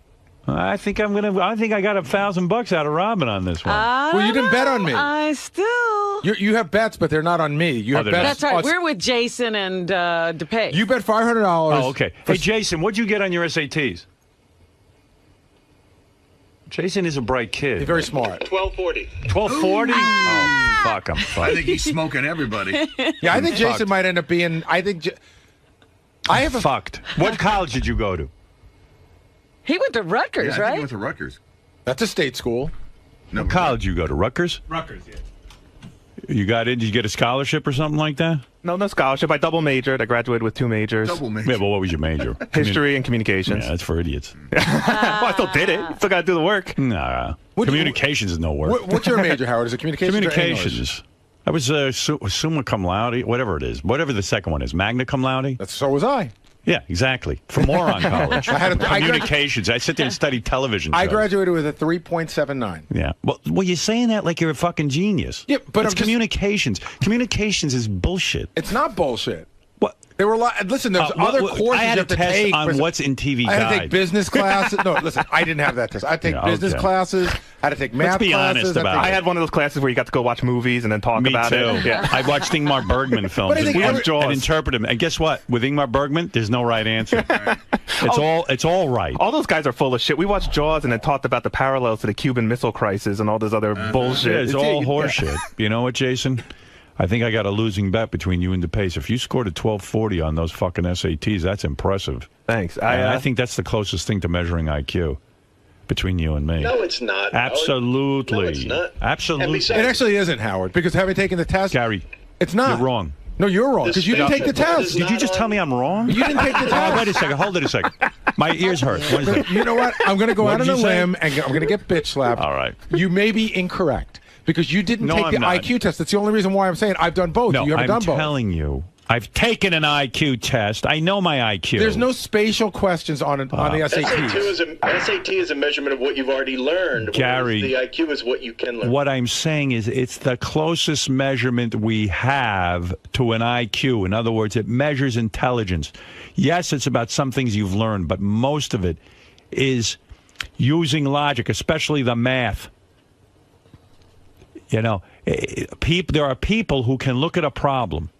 Like my friend Lou Weinstein, who became a doctor. This guy could look at a problem and solve it. He understood the logic of math because he's a super brain. You know, people say, does anyone on this planet have superpowers? Yes. People who are born with high IQs have superpowers. They're smarter than the rest of us. They see things that we'll never be able to see. They're able to look at problems and solve them rapidly. You know, the simplest math that we have to sit there and count on our toes, they understand how to assemble that problem into a logical order and then solve the problem, the equation. Those aren't the smartest people. Listen to me. The smartest people do something beyond that. They create it. Right. Okay. There's a lot of people who have that ability but Right. can't do anything with it. Right. Okay. Needless to say, the SAT measures some of that. It's different than the IQ test. But I guarantee you now, based on the scores that you're telling me, I have a sinking feeling that my bet is going to not pay off because I think Jason's going to beat the pace on this and Robin's going to take the 1,000. So with your calculations, it should come in Jason, Scott, and Gary because that's the order of the SATs. That's right. Okay. I think it's going to reflect in the IQ test. And this will be a great disappointment to me. Howard, I took an IQ test online against Jason and I beat him. You did? Yes. And was it the same test? No. Not even remotely it was just close. What did you get on it, Jason? I think we were off by a point, whatever it was. No, we were off by about 15 points. I don't Oh, remember. this gives me hope. Yeah, Well, see, again, that's his confidence. Cling to that hope, 1 Howard. point becomes 15 points. I don't know what that. See, Jason says 1 and Scott says 15. so what's the truth? Well, we don't know. He has his Here's the truth, and truth. Jason has his. Here's the IQ. Here's the IQ test Scott gave me. He yelled for me to come back to the control room. He goes, I just took this computer program. Sit down and do it. And we sit down. Right. There's 5 questions with like triangles. So I just sat down and did it real quick. And Right. then he said he scored higher than me. I never even saw the scores. It took 20 minutes, and as you know, on the life of my children, I beat you by about 15 points. All right, well, we'll see where it counts, buddy. I mean, there's only one way it's going to count. It's going to count here on the air with $1,000 in cash on the table. So And now I'm getting confident again On the in my life of guy. his children, he really doesn't care about his children that much. the children he'd rather when golf. golf is involved. Yeah. Take them to the hospital. I think I will beat Jason. I hope I do. But all I'm saying is in the other test that I took, I beat him. Good. What'd you good, major good. in? Communications. We already went through this. Oh, I missed that one. I'm not worried. The only one who's got a decent degree is Robin. You understand that? I'm She not didn't go worried. into communications. She didn't use it. She got. What are you talking about? She was a nurse in the military. Right. I was a nurse before the military. She's a radio person. Are you making fun of our armed forces? Yeah, and I didn't have to go to communication school to become a radio personality. No kidding. And that you should be very proud of. By the way, I kind of looked at it and said, "Oh, I can do that." Yeah, what's the easiest thing to do? I'll do that. Talk. now, how are you feeling about your? I'm pretty sure I can talk. How are you feeling about your Richard Sal bet? Richard You've got $500 with me. With Richard. Sal over Richard. I've got Richard. Yeah. You've got Here's Sal. the thing. I feel Sal is still going to win, and I'll tell you why. First of all, no one's really talked about the level of stupidity with Richard. Richard's ability to play the drums actually gives me hope for him not to be a complete moron, and I'll tell you why. That music and understanding music theory usually indicates someone who has a level of mathematical ability. The problem Can with he Richard read is music? the problem with Richard is he doesn't read music. So using that theory, Richard is a big question mark in the field of intelligence. He seems to be as dopey as Sal, really. I think if we question Richard on a lot of basic stuff, if you gave him those same questions, I don't think he'd know the answers either. I think he does a little better, and I think we're. Well, we don't don't know. You've never really questioned. But I talked to Richard. I think you're confusing his inability to bathe and shower and brush his teeth with being stupid. Oh, Richard does read music. Okay. Oh, he does. Yeah. Okay. Well, you see, that might indicate some intelligence. Now, when the Sal, I definitely think he's smarter than Sal. I do too. I think Sal might have a mathematical ability. I think this is what I'm banking on, like with his math, with stockbroking. Math is clearly his strongest area over, say, history and everything else. Yeah. But I don't know that he's the stockbrokering thing and his ability to reason. But in terms of spatial and this kind of thing, might be better than Richard's. That's what I'm banking on. See, I don't know. I'm banking on Richard being better at spatial stuff than Sal. Maybe you're right. I don't know. You know what? Those two guys are both unpredictable and real big question marks. It's true I did bet on Sal. Yes. A fairly substantial bet. I don't think Sal is stupid. I know that sounds retarded, but who do you think stupider, Richard or let's say they're both stupid? For the IQ test? Oh yeah, they're both stupid, but I think look, it wasn't all like common knowledge questions. If it was, Sal would be out. I mean, it wouldn't even be a question. But I think Sal's just lazy. Like, I don't think he's stupid. I think he has the ability to look at something and if he stops to think about it, to figure it out better than Richard can. Disagree. So I would bet on Sal. Disagree. By the way, I'm going to go out on a limb now that everyone's taken the test. So there's one section of the test that is, in essence, 15 or so common knowledge questions. Yeah, it's 15 or 20 at the end. I would bet, and we'll talk to the doctor when he calls on Thursday, I would bet that if there's 15 questions, Sal got no more than 3 correct. I agree with that. Yeah, you sure everyone's taking the test? Yeah, everyone this round has taken the test. Oh, maybe I shouldn't give this specific question. Right, because we might do it in the future. We're going to do it in the future. Okay. But I mean, based on the questions we asked Sal the other day that he didn't get right, and based on what I heard the guy say, they're asking everything from who wrote a book to some geography questions to, But and I don't can't think get Sal that. got any of those. No, he couldn't get any of those. That's a 0. Yeah. Now, he got 2 or he got they always give you the first question they give you in every part of the test. It's easy. Is the one to make you feel good about yourself. It's a TV Guide crossword puzzle, so you don't feel so you don't get all bunched up right away. Right. So and then in other words, you feel good about yourself. Right. And then they get progressively harder. It's like kind of like, what's your name? But the second question, Right. the second question on that test, I'm pretty sure he doesn't know the answer to. Wow. I'm pretty sure. You think by question 2 he was stumped? I do. The one about. Hey, he's whispering it to Jason. No. Do you think he knows No, that? he got that one wrong. Yeah, there's no doubt. That was the second question. Oh dear. Wow. Well, maybe I might take a bath like we've never seen on the show before. Well, I got a bad bet in there, I think. I think I took... What was the other bet I took? You have... Hold on a second. Howard has $1,000 on DePace to beat Jason. That's with you. And then Howard has $500 on DePace to have a higher score than JD with Robin. Oh. We haven't even talked about JD. Yeah, JD. JD's like a dark horse. He is. Yeah. Wow. I'll back that bet. Let me have a piece of that action. What's the action on that? Give it to me again. Howard has $500 on DePace to have a higher score than JD. Right. And that's your bet with Robin. Than JD? Yeah. So So I'm going to get you that. might be okay. What did JD get on the SATs? I don't think he took them. He went to Full Sail. I don't think You're right. That's not. That's not a. That's not a real college. No. Well, it is now. Well, it wasn't not when a JD real went. college. JD, is Full Sail a real college in the sense that it's accredited? Like, if you wanted to transfer your credits to Boston University, you could. That I'm not 100% sure. I'm pretty sure it's made that now. I don't know if it was when JD was there. Don't you think since they got Professor Stedman Graham That they've gotten accreditation. Yeah. I got a 10-10 both times I took my SAT. Oh, yeah? Yeah. That ain't bad. That's not bad at all. It's all right. So who do I have? Who do I? You have DePace and I have him. Oh, wow. Why'd you make that bet? Because DePace was acting particularly dopey on the day we started. I'll tell you what.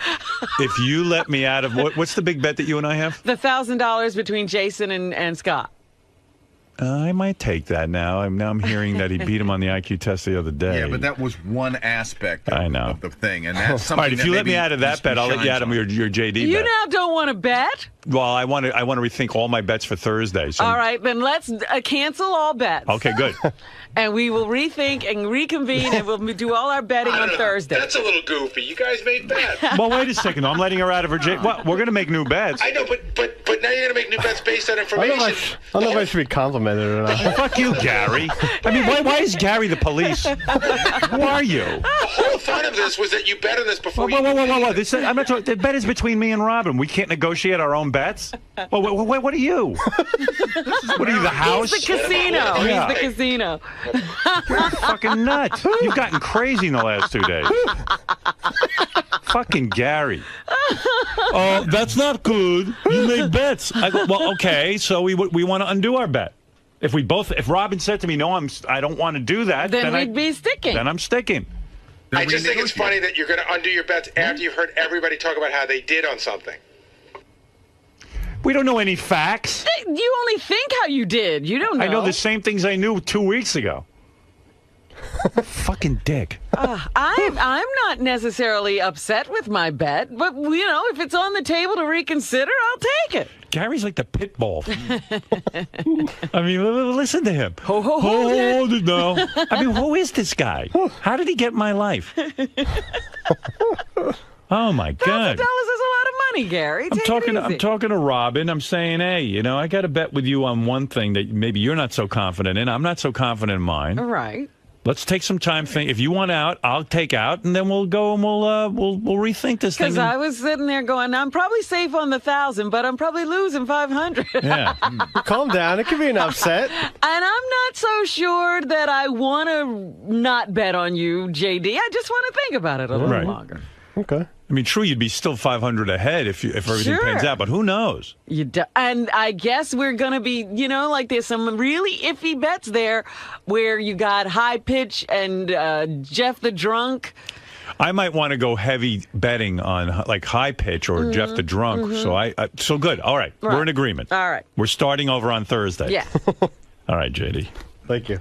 I think you should stick with it. I might put heavy dough on you. Do that. Just calm down, DePace.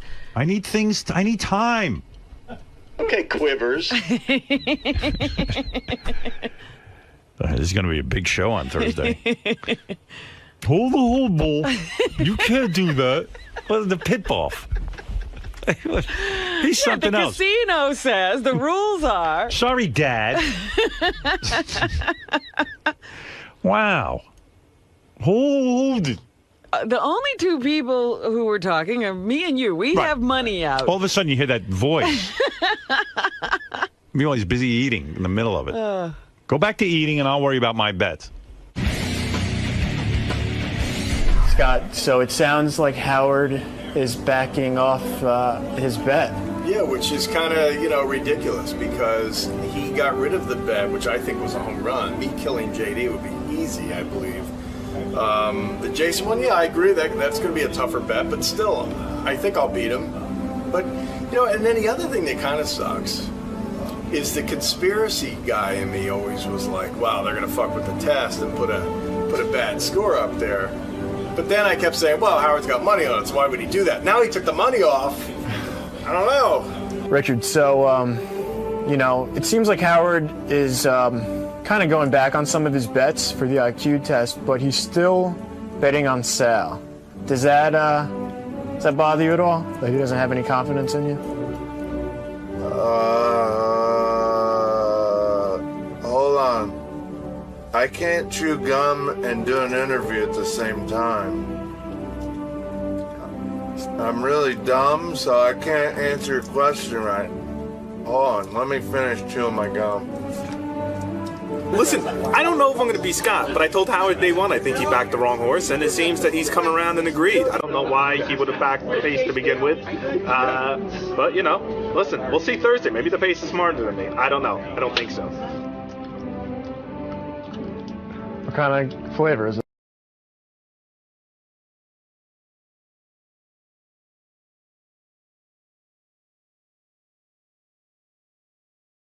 So it sounds like Howard is changing his mind on who he thinks is going to score the highest on this IQ test.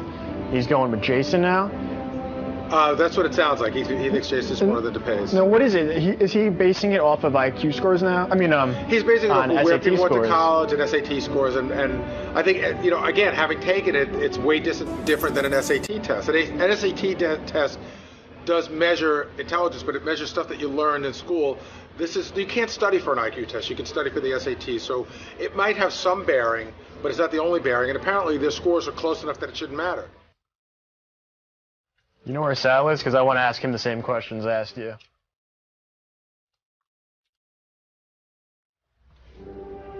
He'll be back in a minute. Sal, so you guys took the IQ test. We're waiting for results. And Howard is still betting on you to win. Again, you know, obviously against Richard. You surprised that he's sticking with you? Do I look surprised? You don't. So what are you asking? What are your thoughts on all this? My thought is you're asking me stupid questions. I have to. I'm apparently a very smart guy. I'm not surprised at all. I'm probably one of the smartest guys here. And I think my results are going to be great. What do you have to say about that, Sparky? Well, we'll find out on Thursday how smart you really are. Smart boy, right here. You're looking at him. Still got any flavor left in it? Yes, it's very flavorful still. Thank you. So you're still confident that you're going to be the most intelligent? I know I'll be one of the top 3. I'm pretty sure I'll beat Gary, although that memory part, apparently the teacher said that his memory part was great. And I think spatially, there's no way. I would bet $1 million that I beat everyone on that test as far as the spatial part of the test. Okay, now what were you asking? I'm sorry. Howard is betting on Sal to be the more intelligent I'm betting of the on two. Sal too. I'm rooting for Sal. He's my partner. He's my lover. He's my everything. And I hope he wins. I hope he does good. But don't you hope that you do well? Well, yeah, I hope we both do good. I would never root against Sal for anything. You know, I think part of their thinking is maybe they want us to root against each other or fight over this. I would be happy if Sal wins. I don't care. The thing is, I'm going to accept it, whatever it is. You're only as smart as you can be. I tried my best at the test. We'll see how I did. If I'm dumb, I'm dumb. If I'm smart, I'm smart. I don't care. It's not going to change who you are, right? Not a bit. Are you nervous about the outcome? I am nervous because, like, being smart or thinking of myself as relatively smart is like the one. Like, I'm not nice to myself. I don't think I'm good looking. I don't think I have a great personality. I don't think, I really have much to offer the world.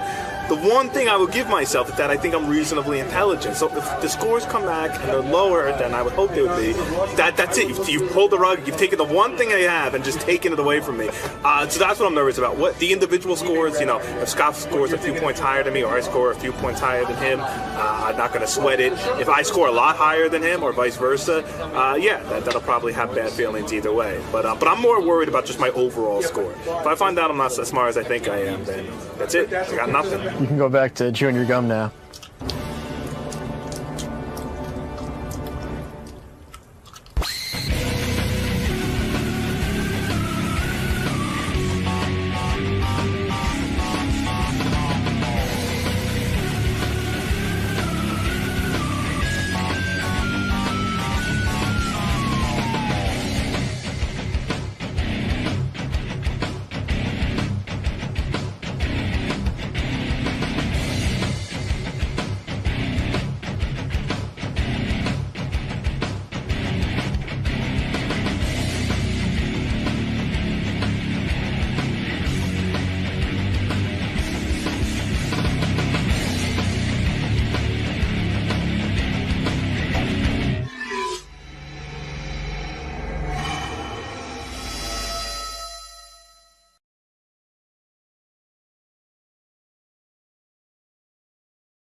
This is a Howard TV original production. Here's a taste of what you have to look forward to. On this episode of The Bonus Show. Witness Ganji risk his life during a charity bike ride. It's all uphill. You can't touch it before you dust it off. Every man should bring a Howard towel. Beth O gets slobbered on at her book signing. He's like, you better give me my din if you're going to tell me that. And Benji has the hots for one of the actors on Full House. Stamos is barely.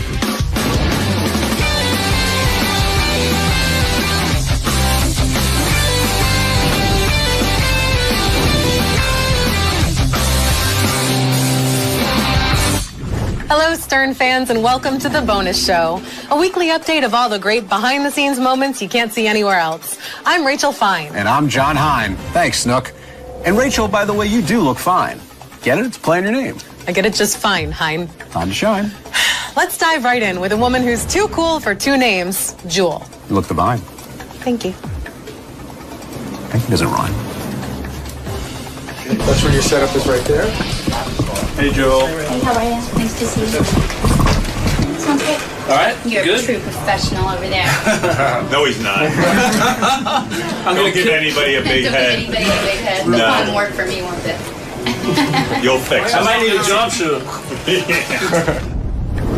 We've talked before about how incredibly athletic the staff here at the Stern Show is. That's right, John. And when it comes to people who look good in tight bike pants on our staff, one immediately thinks Ganji. Agreed.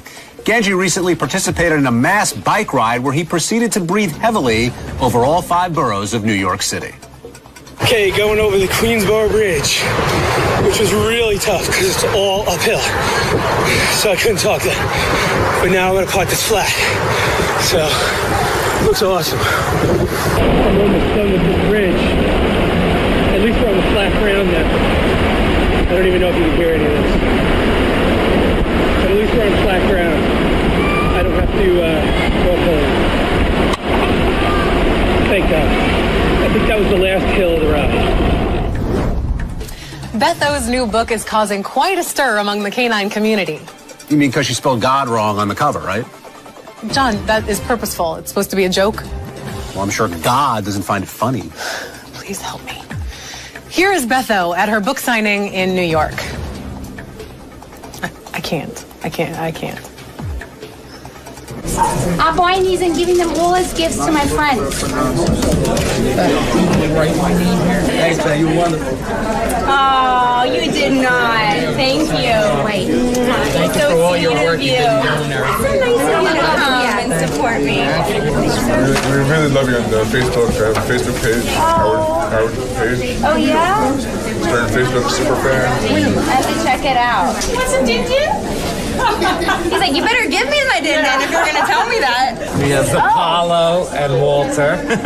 Yeah. Oh, my God. Aren't they? Are they related? They're licking each other. No, they're not. They're not. We were walking down the street and there was an adoption service and the little one grabbed his shirt and wouldn't let go. Like, that's it. She or he? He. They thought he was a she when he gave him to us. Finally the vet said no to him. You can touch this. You want to touch this. Go ahead and touch this. John, what are you doing? MC Hammer song. I love that song. The song is You Can't Touch This. I don't want to, but feel free to touch this. Here are the inseparable MC Hammer and Emmanuel Webster Lewis from way back in 2003. Stop. Hine time. The Howard Stern Show's Blast from the Past. What do you got? No. You can't expose game before games should be exposed. This is only exposed for the TV show. This is all TV. He's not gonna know. I'm not gonna tell him. You go on Howard Stern, you should never worry about anything. Every man should bring a Howard towel. Let me show you how that works. Howard say something you wasn't ready for. Well, really, Howard.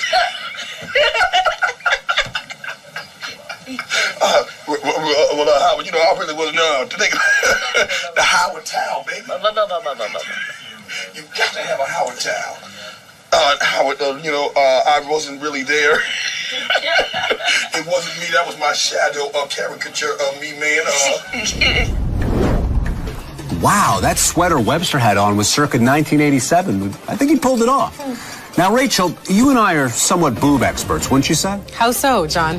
Well, I like them and you got them. Actually, you've got them too. Sorry, this is leaning towards uncomfortable. No, not at all. You want uncomfortable, you can either unleash those puppies and jog 10 miles or watch this clip. The Howard Stern Show Creative Meeting. Sal? I wanted breast reduction, Howard. Would you be opposed to that? The guy sucking fat out of my tits? I'm not kidding you. I got tits, and Get on the treadmill. Oh, and you also want that sucked out too. No. Serious? You're so vain. I'll do this tomorrow. I got tits. Yeah, I was saying. Start at your stomach and work your way up. All right. You ever heard of a? I'm not. What are those? What are those? Where do we suck the fat out of your tits and put it in your chin? And now for the only thing John loves more than his wife, it's time for the wrap-up show. No. That's not the only thing. Wrap-up show. It's for penguins and my wife. Just kidding, honey. And Benji's loves consist of John Stamos, John Stamos, and John Stamos. In that order. So you think every woman in the world is sexually attracted to John Stamos? Yes. He's going to be so happy to hear that. You just made his day. He doesn't think he's good looking? He has doubts about his look? He's a very good looking guy. He's one of the best looking guys on the planet, but that doesn't mean that every single woman is into him. Do you think George Clooney has ever been turned down? Brad Pitt? You think Brad Pitt's ever been turned down? Yes. And you think they've been turned down just because Stamos is better looking. He is. So who's better looking than Stamos? I'm sure there are people, like no celebrity comes to mind. Okay, so he's the best looking male celebrity you've ever seen. Personally, I like his Semitic look better, but I mean, as a universal look, yeah. Who's the hottest Semitic guy you know? I mean, I really think I know he thinks he's ugly. I think Howard is a very handsome look. All right, we're moving off Vortex. this. The old adage, if you don't have anything nice to say, don't say anything at all, really applies around here. Especially when the not so nice thing is referring to someone you work with as a pedophile. I really do think that sounds like a pedophile. What? What the fuck is that? I'm just showing that as well. Gary, you know what pedophile means, right? Gary. For once, you're not being called that, Gary, John. I think you're a baboon who can't throw a ball and has a shitty book coming out. Hold on, how is Sal a pedophile? Yeah, please explain. That's fucking wrong, Hold Gary. on. Whoa. Let him finish. Don't be upset, Sal, that somebody calls you a I didn't say you pedophile. are a pedophile. I know you did that comparison last time. I didn't say Come you up with are. something. Hey, The only person who fucks kids is John Hine. It's not me. Pedophile. John Hine is the pedophile. Take a deep breath. Let Gary explain himself. I'm about to make an analogy. I didn't say It's a horrible one. I didn't say you are a pedophile. Welcome to the club. You're like a pedophile. Well, you're like an asshole. You're not really an asshole. You're like an asshole. A pedophile. You're a fucking douche. Not a douchebag. You're like a douchebag. Come on, A pedophile is never cured. They just manage like to your know, breath, never They cured. just manage to know how to suppress their urges. To bolster the pedophile analogy, and Sal, I'm just using his terminology here. I don't have herpes. You know what? Because Sal is a lot like that in the sense that it's all or nothing. Like, if you've noticed, he stopped pretty much going in the studio completely. Like, because he's almost like, like a pedophile doesn't want to be around little children. Sal doesn't want to be around Howard. Because it might bring up the feelings. Go eat something, please. But it's like the other once day, in your life, the other day you came up to me and you're like, "Oh, can you go in and tell Gary this is on page 2?" And I'm like, "Why don't you just go tell him yourself?" And like, because out of respect to you don't know the deal with the studio. The studio Howard's like a little kid. The studio's like a school.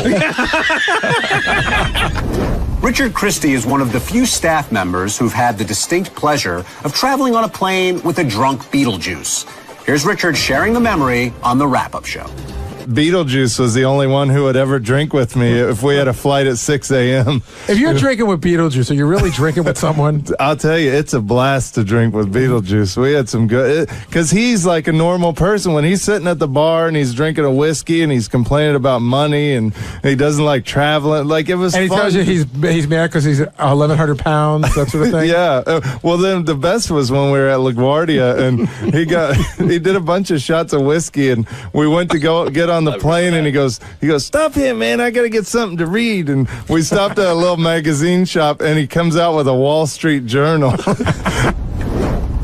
Well, if that wasn't the best show I've ever been a part of in all my professional career, I don't know what was. For my overly coiffed co-host Rachel Fine, I'm John Hine, and we'll see you next time.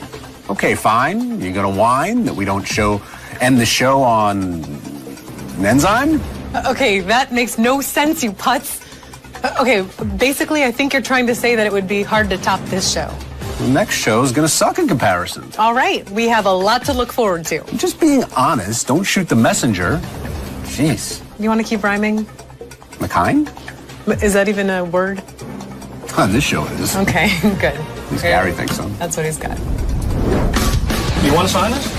Well, this guy makes Dude, what the fuck is he going to sign it for? He can sign. He was part of the show. Oh, please. He's been gone for years. What am I doing? Right.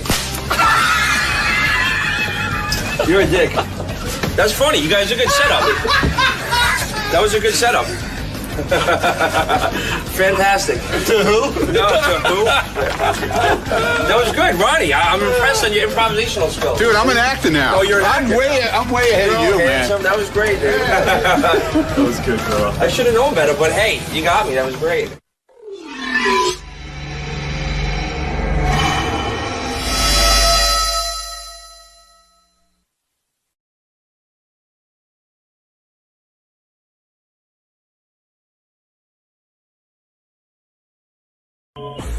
You went and filmed Fringe, the TV show up in Canada.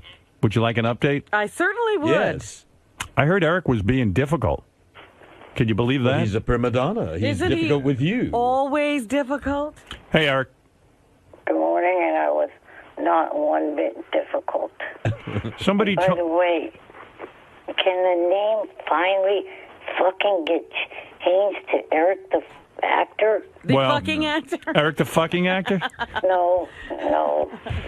Well, It changed from Eric the fuck midget to Eric the actor. how about Eric the midget actor? I don't like that either because it has. Wait a second. I got a question. Eric the complaining midget. How much money have you generated from acting in the last 10 years? Not that much. So can we really call you an actor? You probably generated more money being a midget. I don't think you generate any money being a midget either. Well, he's gone to gigs as Eric the midget. That's Right, he's true. done wrestling gigs and stuff like that. All right, listen, why argue over a name? Let's get down to it. I heard that you were being difficult because when you got there, they originally told you were going to have 4 lines, and then they upped it to 11 lines, and you freaked out. How do you respond to that? I don't feel it's being difficult. I mean, it was just a little bit of a shock that it went up that much. What kind of phone are you on? I'm on a cordless. Oh, now Well, all of a you sudden. just did something. Something got better all of a sudden. Oh, I guess my hand was in the way of the speaker part. Did you freak out when you got 11 lines? I don't think I really did. Oh, all right. 'Cause You the word- complained because you got more lines? Yeah, I said, this is some actor. I said, most actors want more lines. On Star Trek, you would have given your left nut to get more lines, right? Yeah. We fight to get more lines. Oh, evidently he got thrown by it. Oh. What? Langford's here, who was on the set, and Yeah. he says that. Well, what do you say, Steve? Come on in, Steve. Yeah, go ahead. Steve, and also Eric freaked out that Steve was up there in Canada. And he wasn't gonna Yes, I act heard unless Steve that. left. I heard Eric was freaking out that you were there. He was very upset. And he managed the first day to enforce his demand. Which To get you off the set? That Howard 100 News not be on the set. Can you during imagine his- how ungrateful? So the second day, yeah, the producers of Fringe called me and said, you know what, come on up. Good. So I covered him, and he didn't know about it until after. Right. Eric, why are you so upset with Langford? What did he do wrong? If it wasn't for the show, you wouldn't even had that job. Because I didn't want him to be there because I didn't want anything known about the scene. Oh, please. You're not an actor. It's supposed to be a surprise scene that no one is supposed to know about. But if the producers didn't care. Recording the damn scene. So why did the producers invite me there? I don't know. Why are you worrying about if the producers say it's all right for Steve to be there? Why do you care about protecting the scene? Actors want publicity. Right. You're not an actor if you don't want publicity and lines.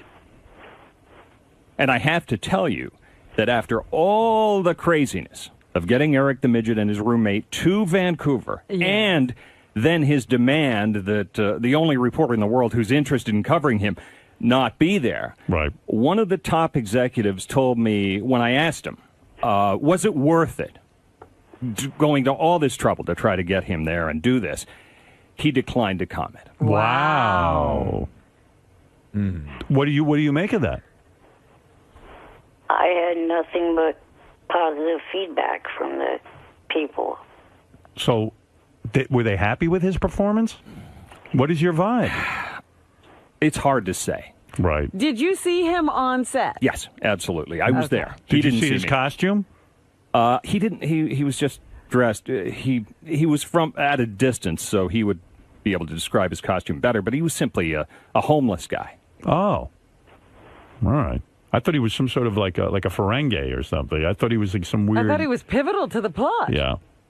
I thought he was going to be pivotal to the plot. I thought he was going to be pivotal to the plot. What happened? So was he? I assume it's for an opening scene. I see. And it's a great little thing that happens, but it's he's got 11 lines, I think. Do you think that delivering his lines was the problem? Did he memorize his lines? No, I think he did okay on that. I think he did fine, but I think all the nonsense. I see. It wasn't worth the pain in the ass thing. It may not have been.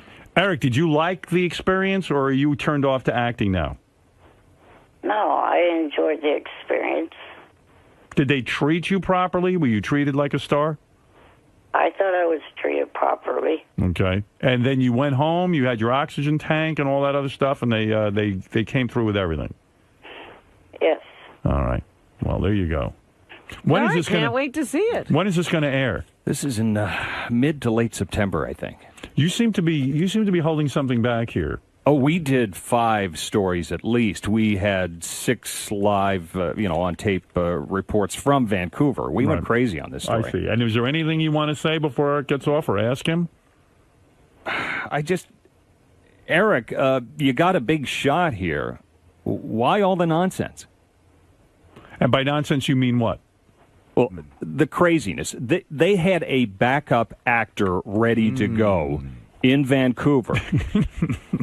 Because they felt they didn't know what they were getting with him. They were listening to the show. They were listening to Johnny Fratto's tapes. Right. They were dealing with Eric, and they were nervous. One of the executives said, "Look, we had somebody ready to go." Right. Because we weren't sure. Is he coming or is he not coming? Right. He had an understudy. Yeah, he did. Yeah, but the question is, here's a guy who's constantly begging for work. Why did he give people so much trouble and make them think that they needed to hire someone else just in case? Right. Complained about more lines and having more publicity. Did he complain about having more lines? I don't know that for a fact. I know he was thrown by it a bit. Right. He sounds like he's a bigger pain in the ass than Shatner. Shatner would never complain about more lines. Oh, no, absolutely not. And publicity? Right. And what about Eric's traveling companion? Was he under control, or was he making demands? From what I'm told, and I interviewed the driver, everybody wanted to know what that drive was like from Sacramento to Vancouver, and apparently it was uneventful. Good. But, all the nonsense leading up to it, and then focusing on a reporter wanting to cover this. They should focus on this great moment. Maybe, Eric, I'm speaking for you, but maybe you were nervous and you didn't want to have that distraction of a reporter there. Yeah, maybe that had something to do with it. As far as, the first day went, that's where I had all my lines. And, I never heard the director call cut for me messing up at all. And I was even told by one of the people in the scene with me to even improvise a little bit. So, I did. The guy that was in the scene with me, he improvised as well, and nothing was done by the director yelling cut because they didn't like what we were doing. Steve, according to Eric's impression, they loved everything he did. There was and they even asked him to improvise. At this point, he's almost running the entire production. Well, that's what it seemed like, and that was the problem. What do you mean? Well, all the nonsense they had to go through to get this guy who's begging. Right. Well, he's like Tom Cruise. I mean, he's in demand. Howard? Yeah. If you go to Gary, page 2, in the third column at the bottom in white, I guess while Eric was there, he left a message for Shuley instructing him on who can and can't talk to him from Howard 100 News. Wow. Not while I was there. That was after I got back. All right. Well, you see how big his head is now? Yeah. Here's who can cover me. Now that I've shot Fringe, here's who can cover me. Message. Hey, Shirley, let me start out this message by saying that you have my okay to play this on the air. Now the message. The message is, from now on, if there is to be any stories about me in the Howard 100 News, you and you only are the interviewer that I will give an interview to. Not at all. Any fucking more will I give an interview to that piece of shit, Langford. No fucking way. Wow. For going behind my fucking back when I told him that his ass was not fucking welcome on the fucking set of Fringe while I was there. What'd he do? He showed up anyway. Fuck him. Fire his ass, Howard. Get the fuck rid of him. Why does he does not need to work there anymore? Fucking piece of shit. That was not what he was. I told him to stay the fuck off that set while I was there. That if he wanted to go after I left, fine. That's what he could do. Why would you want to be there after you left? But he did not do it that way. So fuck him. And I'm not giving him another fucking interview as long as he works there. I will only give an interview to you and you alone, Shuley. Wow. Tell his dumb, retarded ass that. He tries to call me, I will hang the fuck up on him. End of message. To erase this message, press 7. To send a reply message, press 8. To save it, press 9. To hear more options, press 0.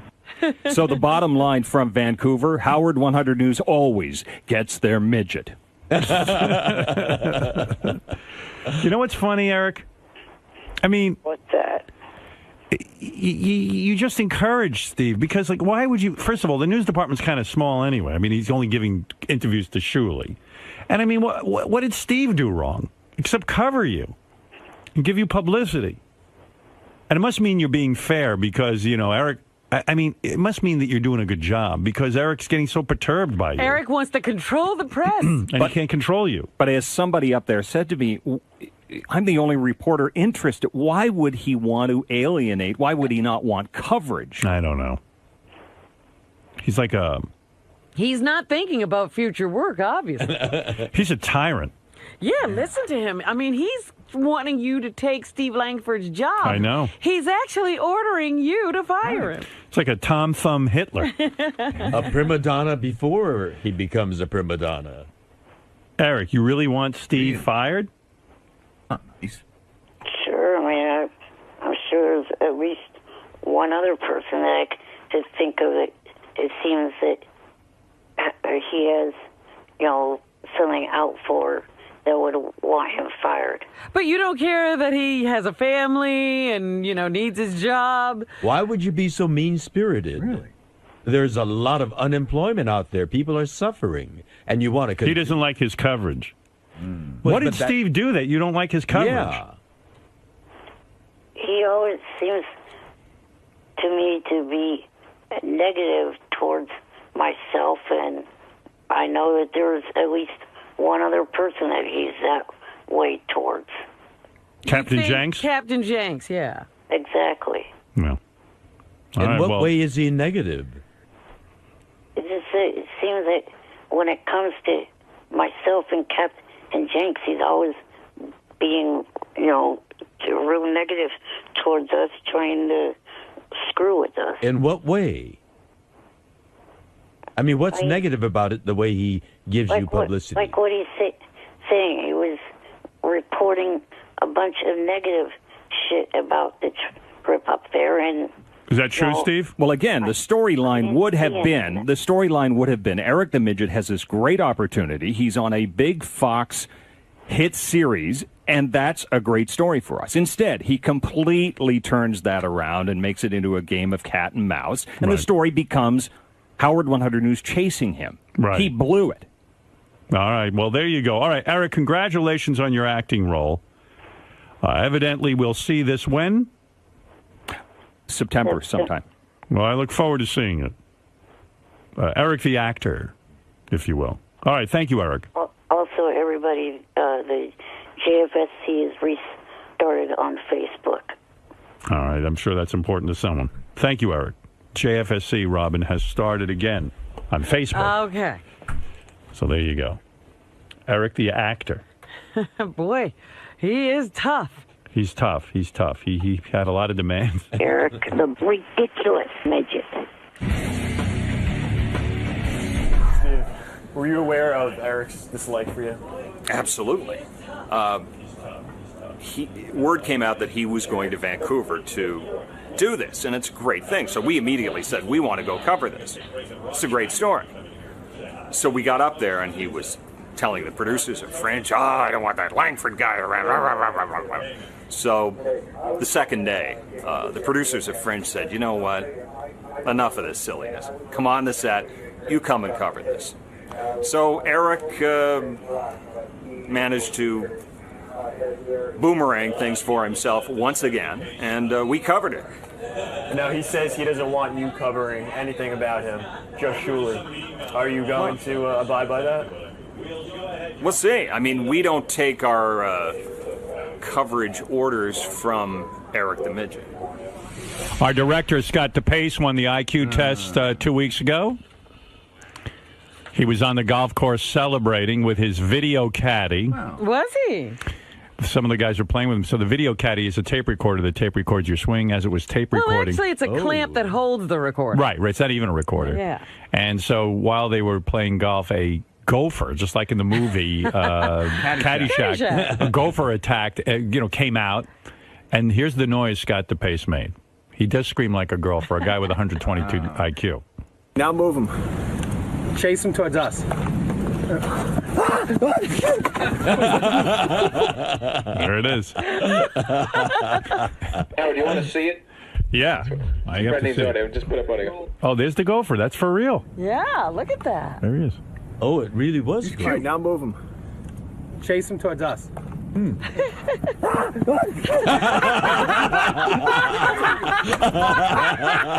was him attacking Scott. That's funny. I'm sure that'll make it on Howard TV. Oh, man. So check that out on Howard Television. Scott goes running from the gopher.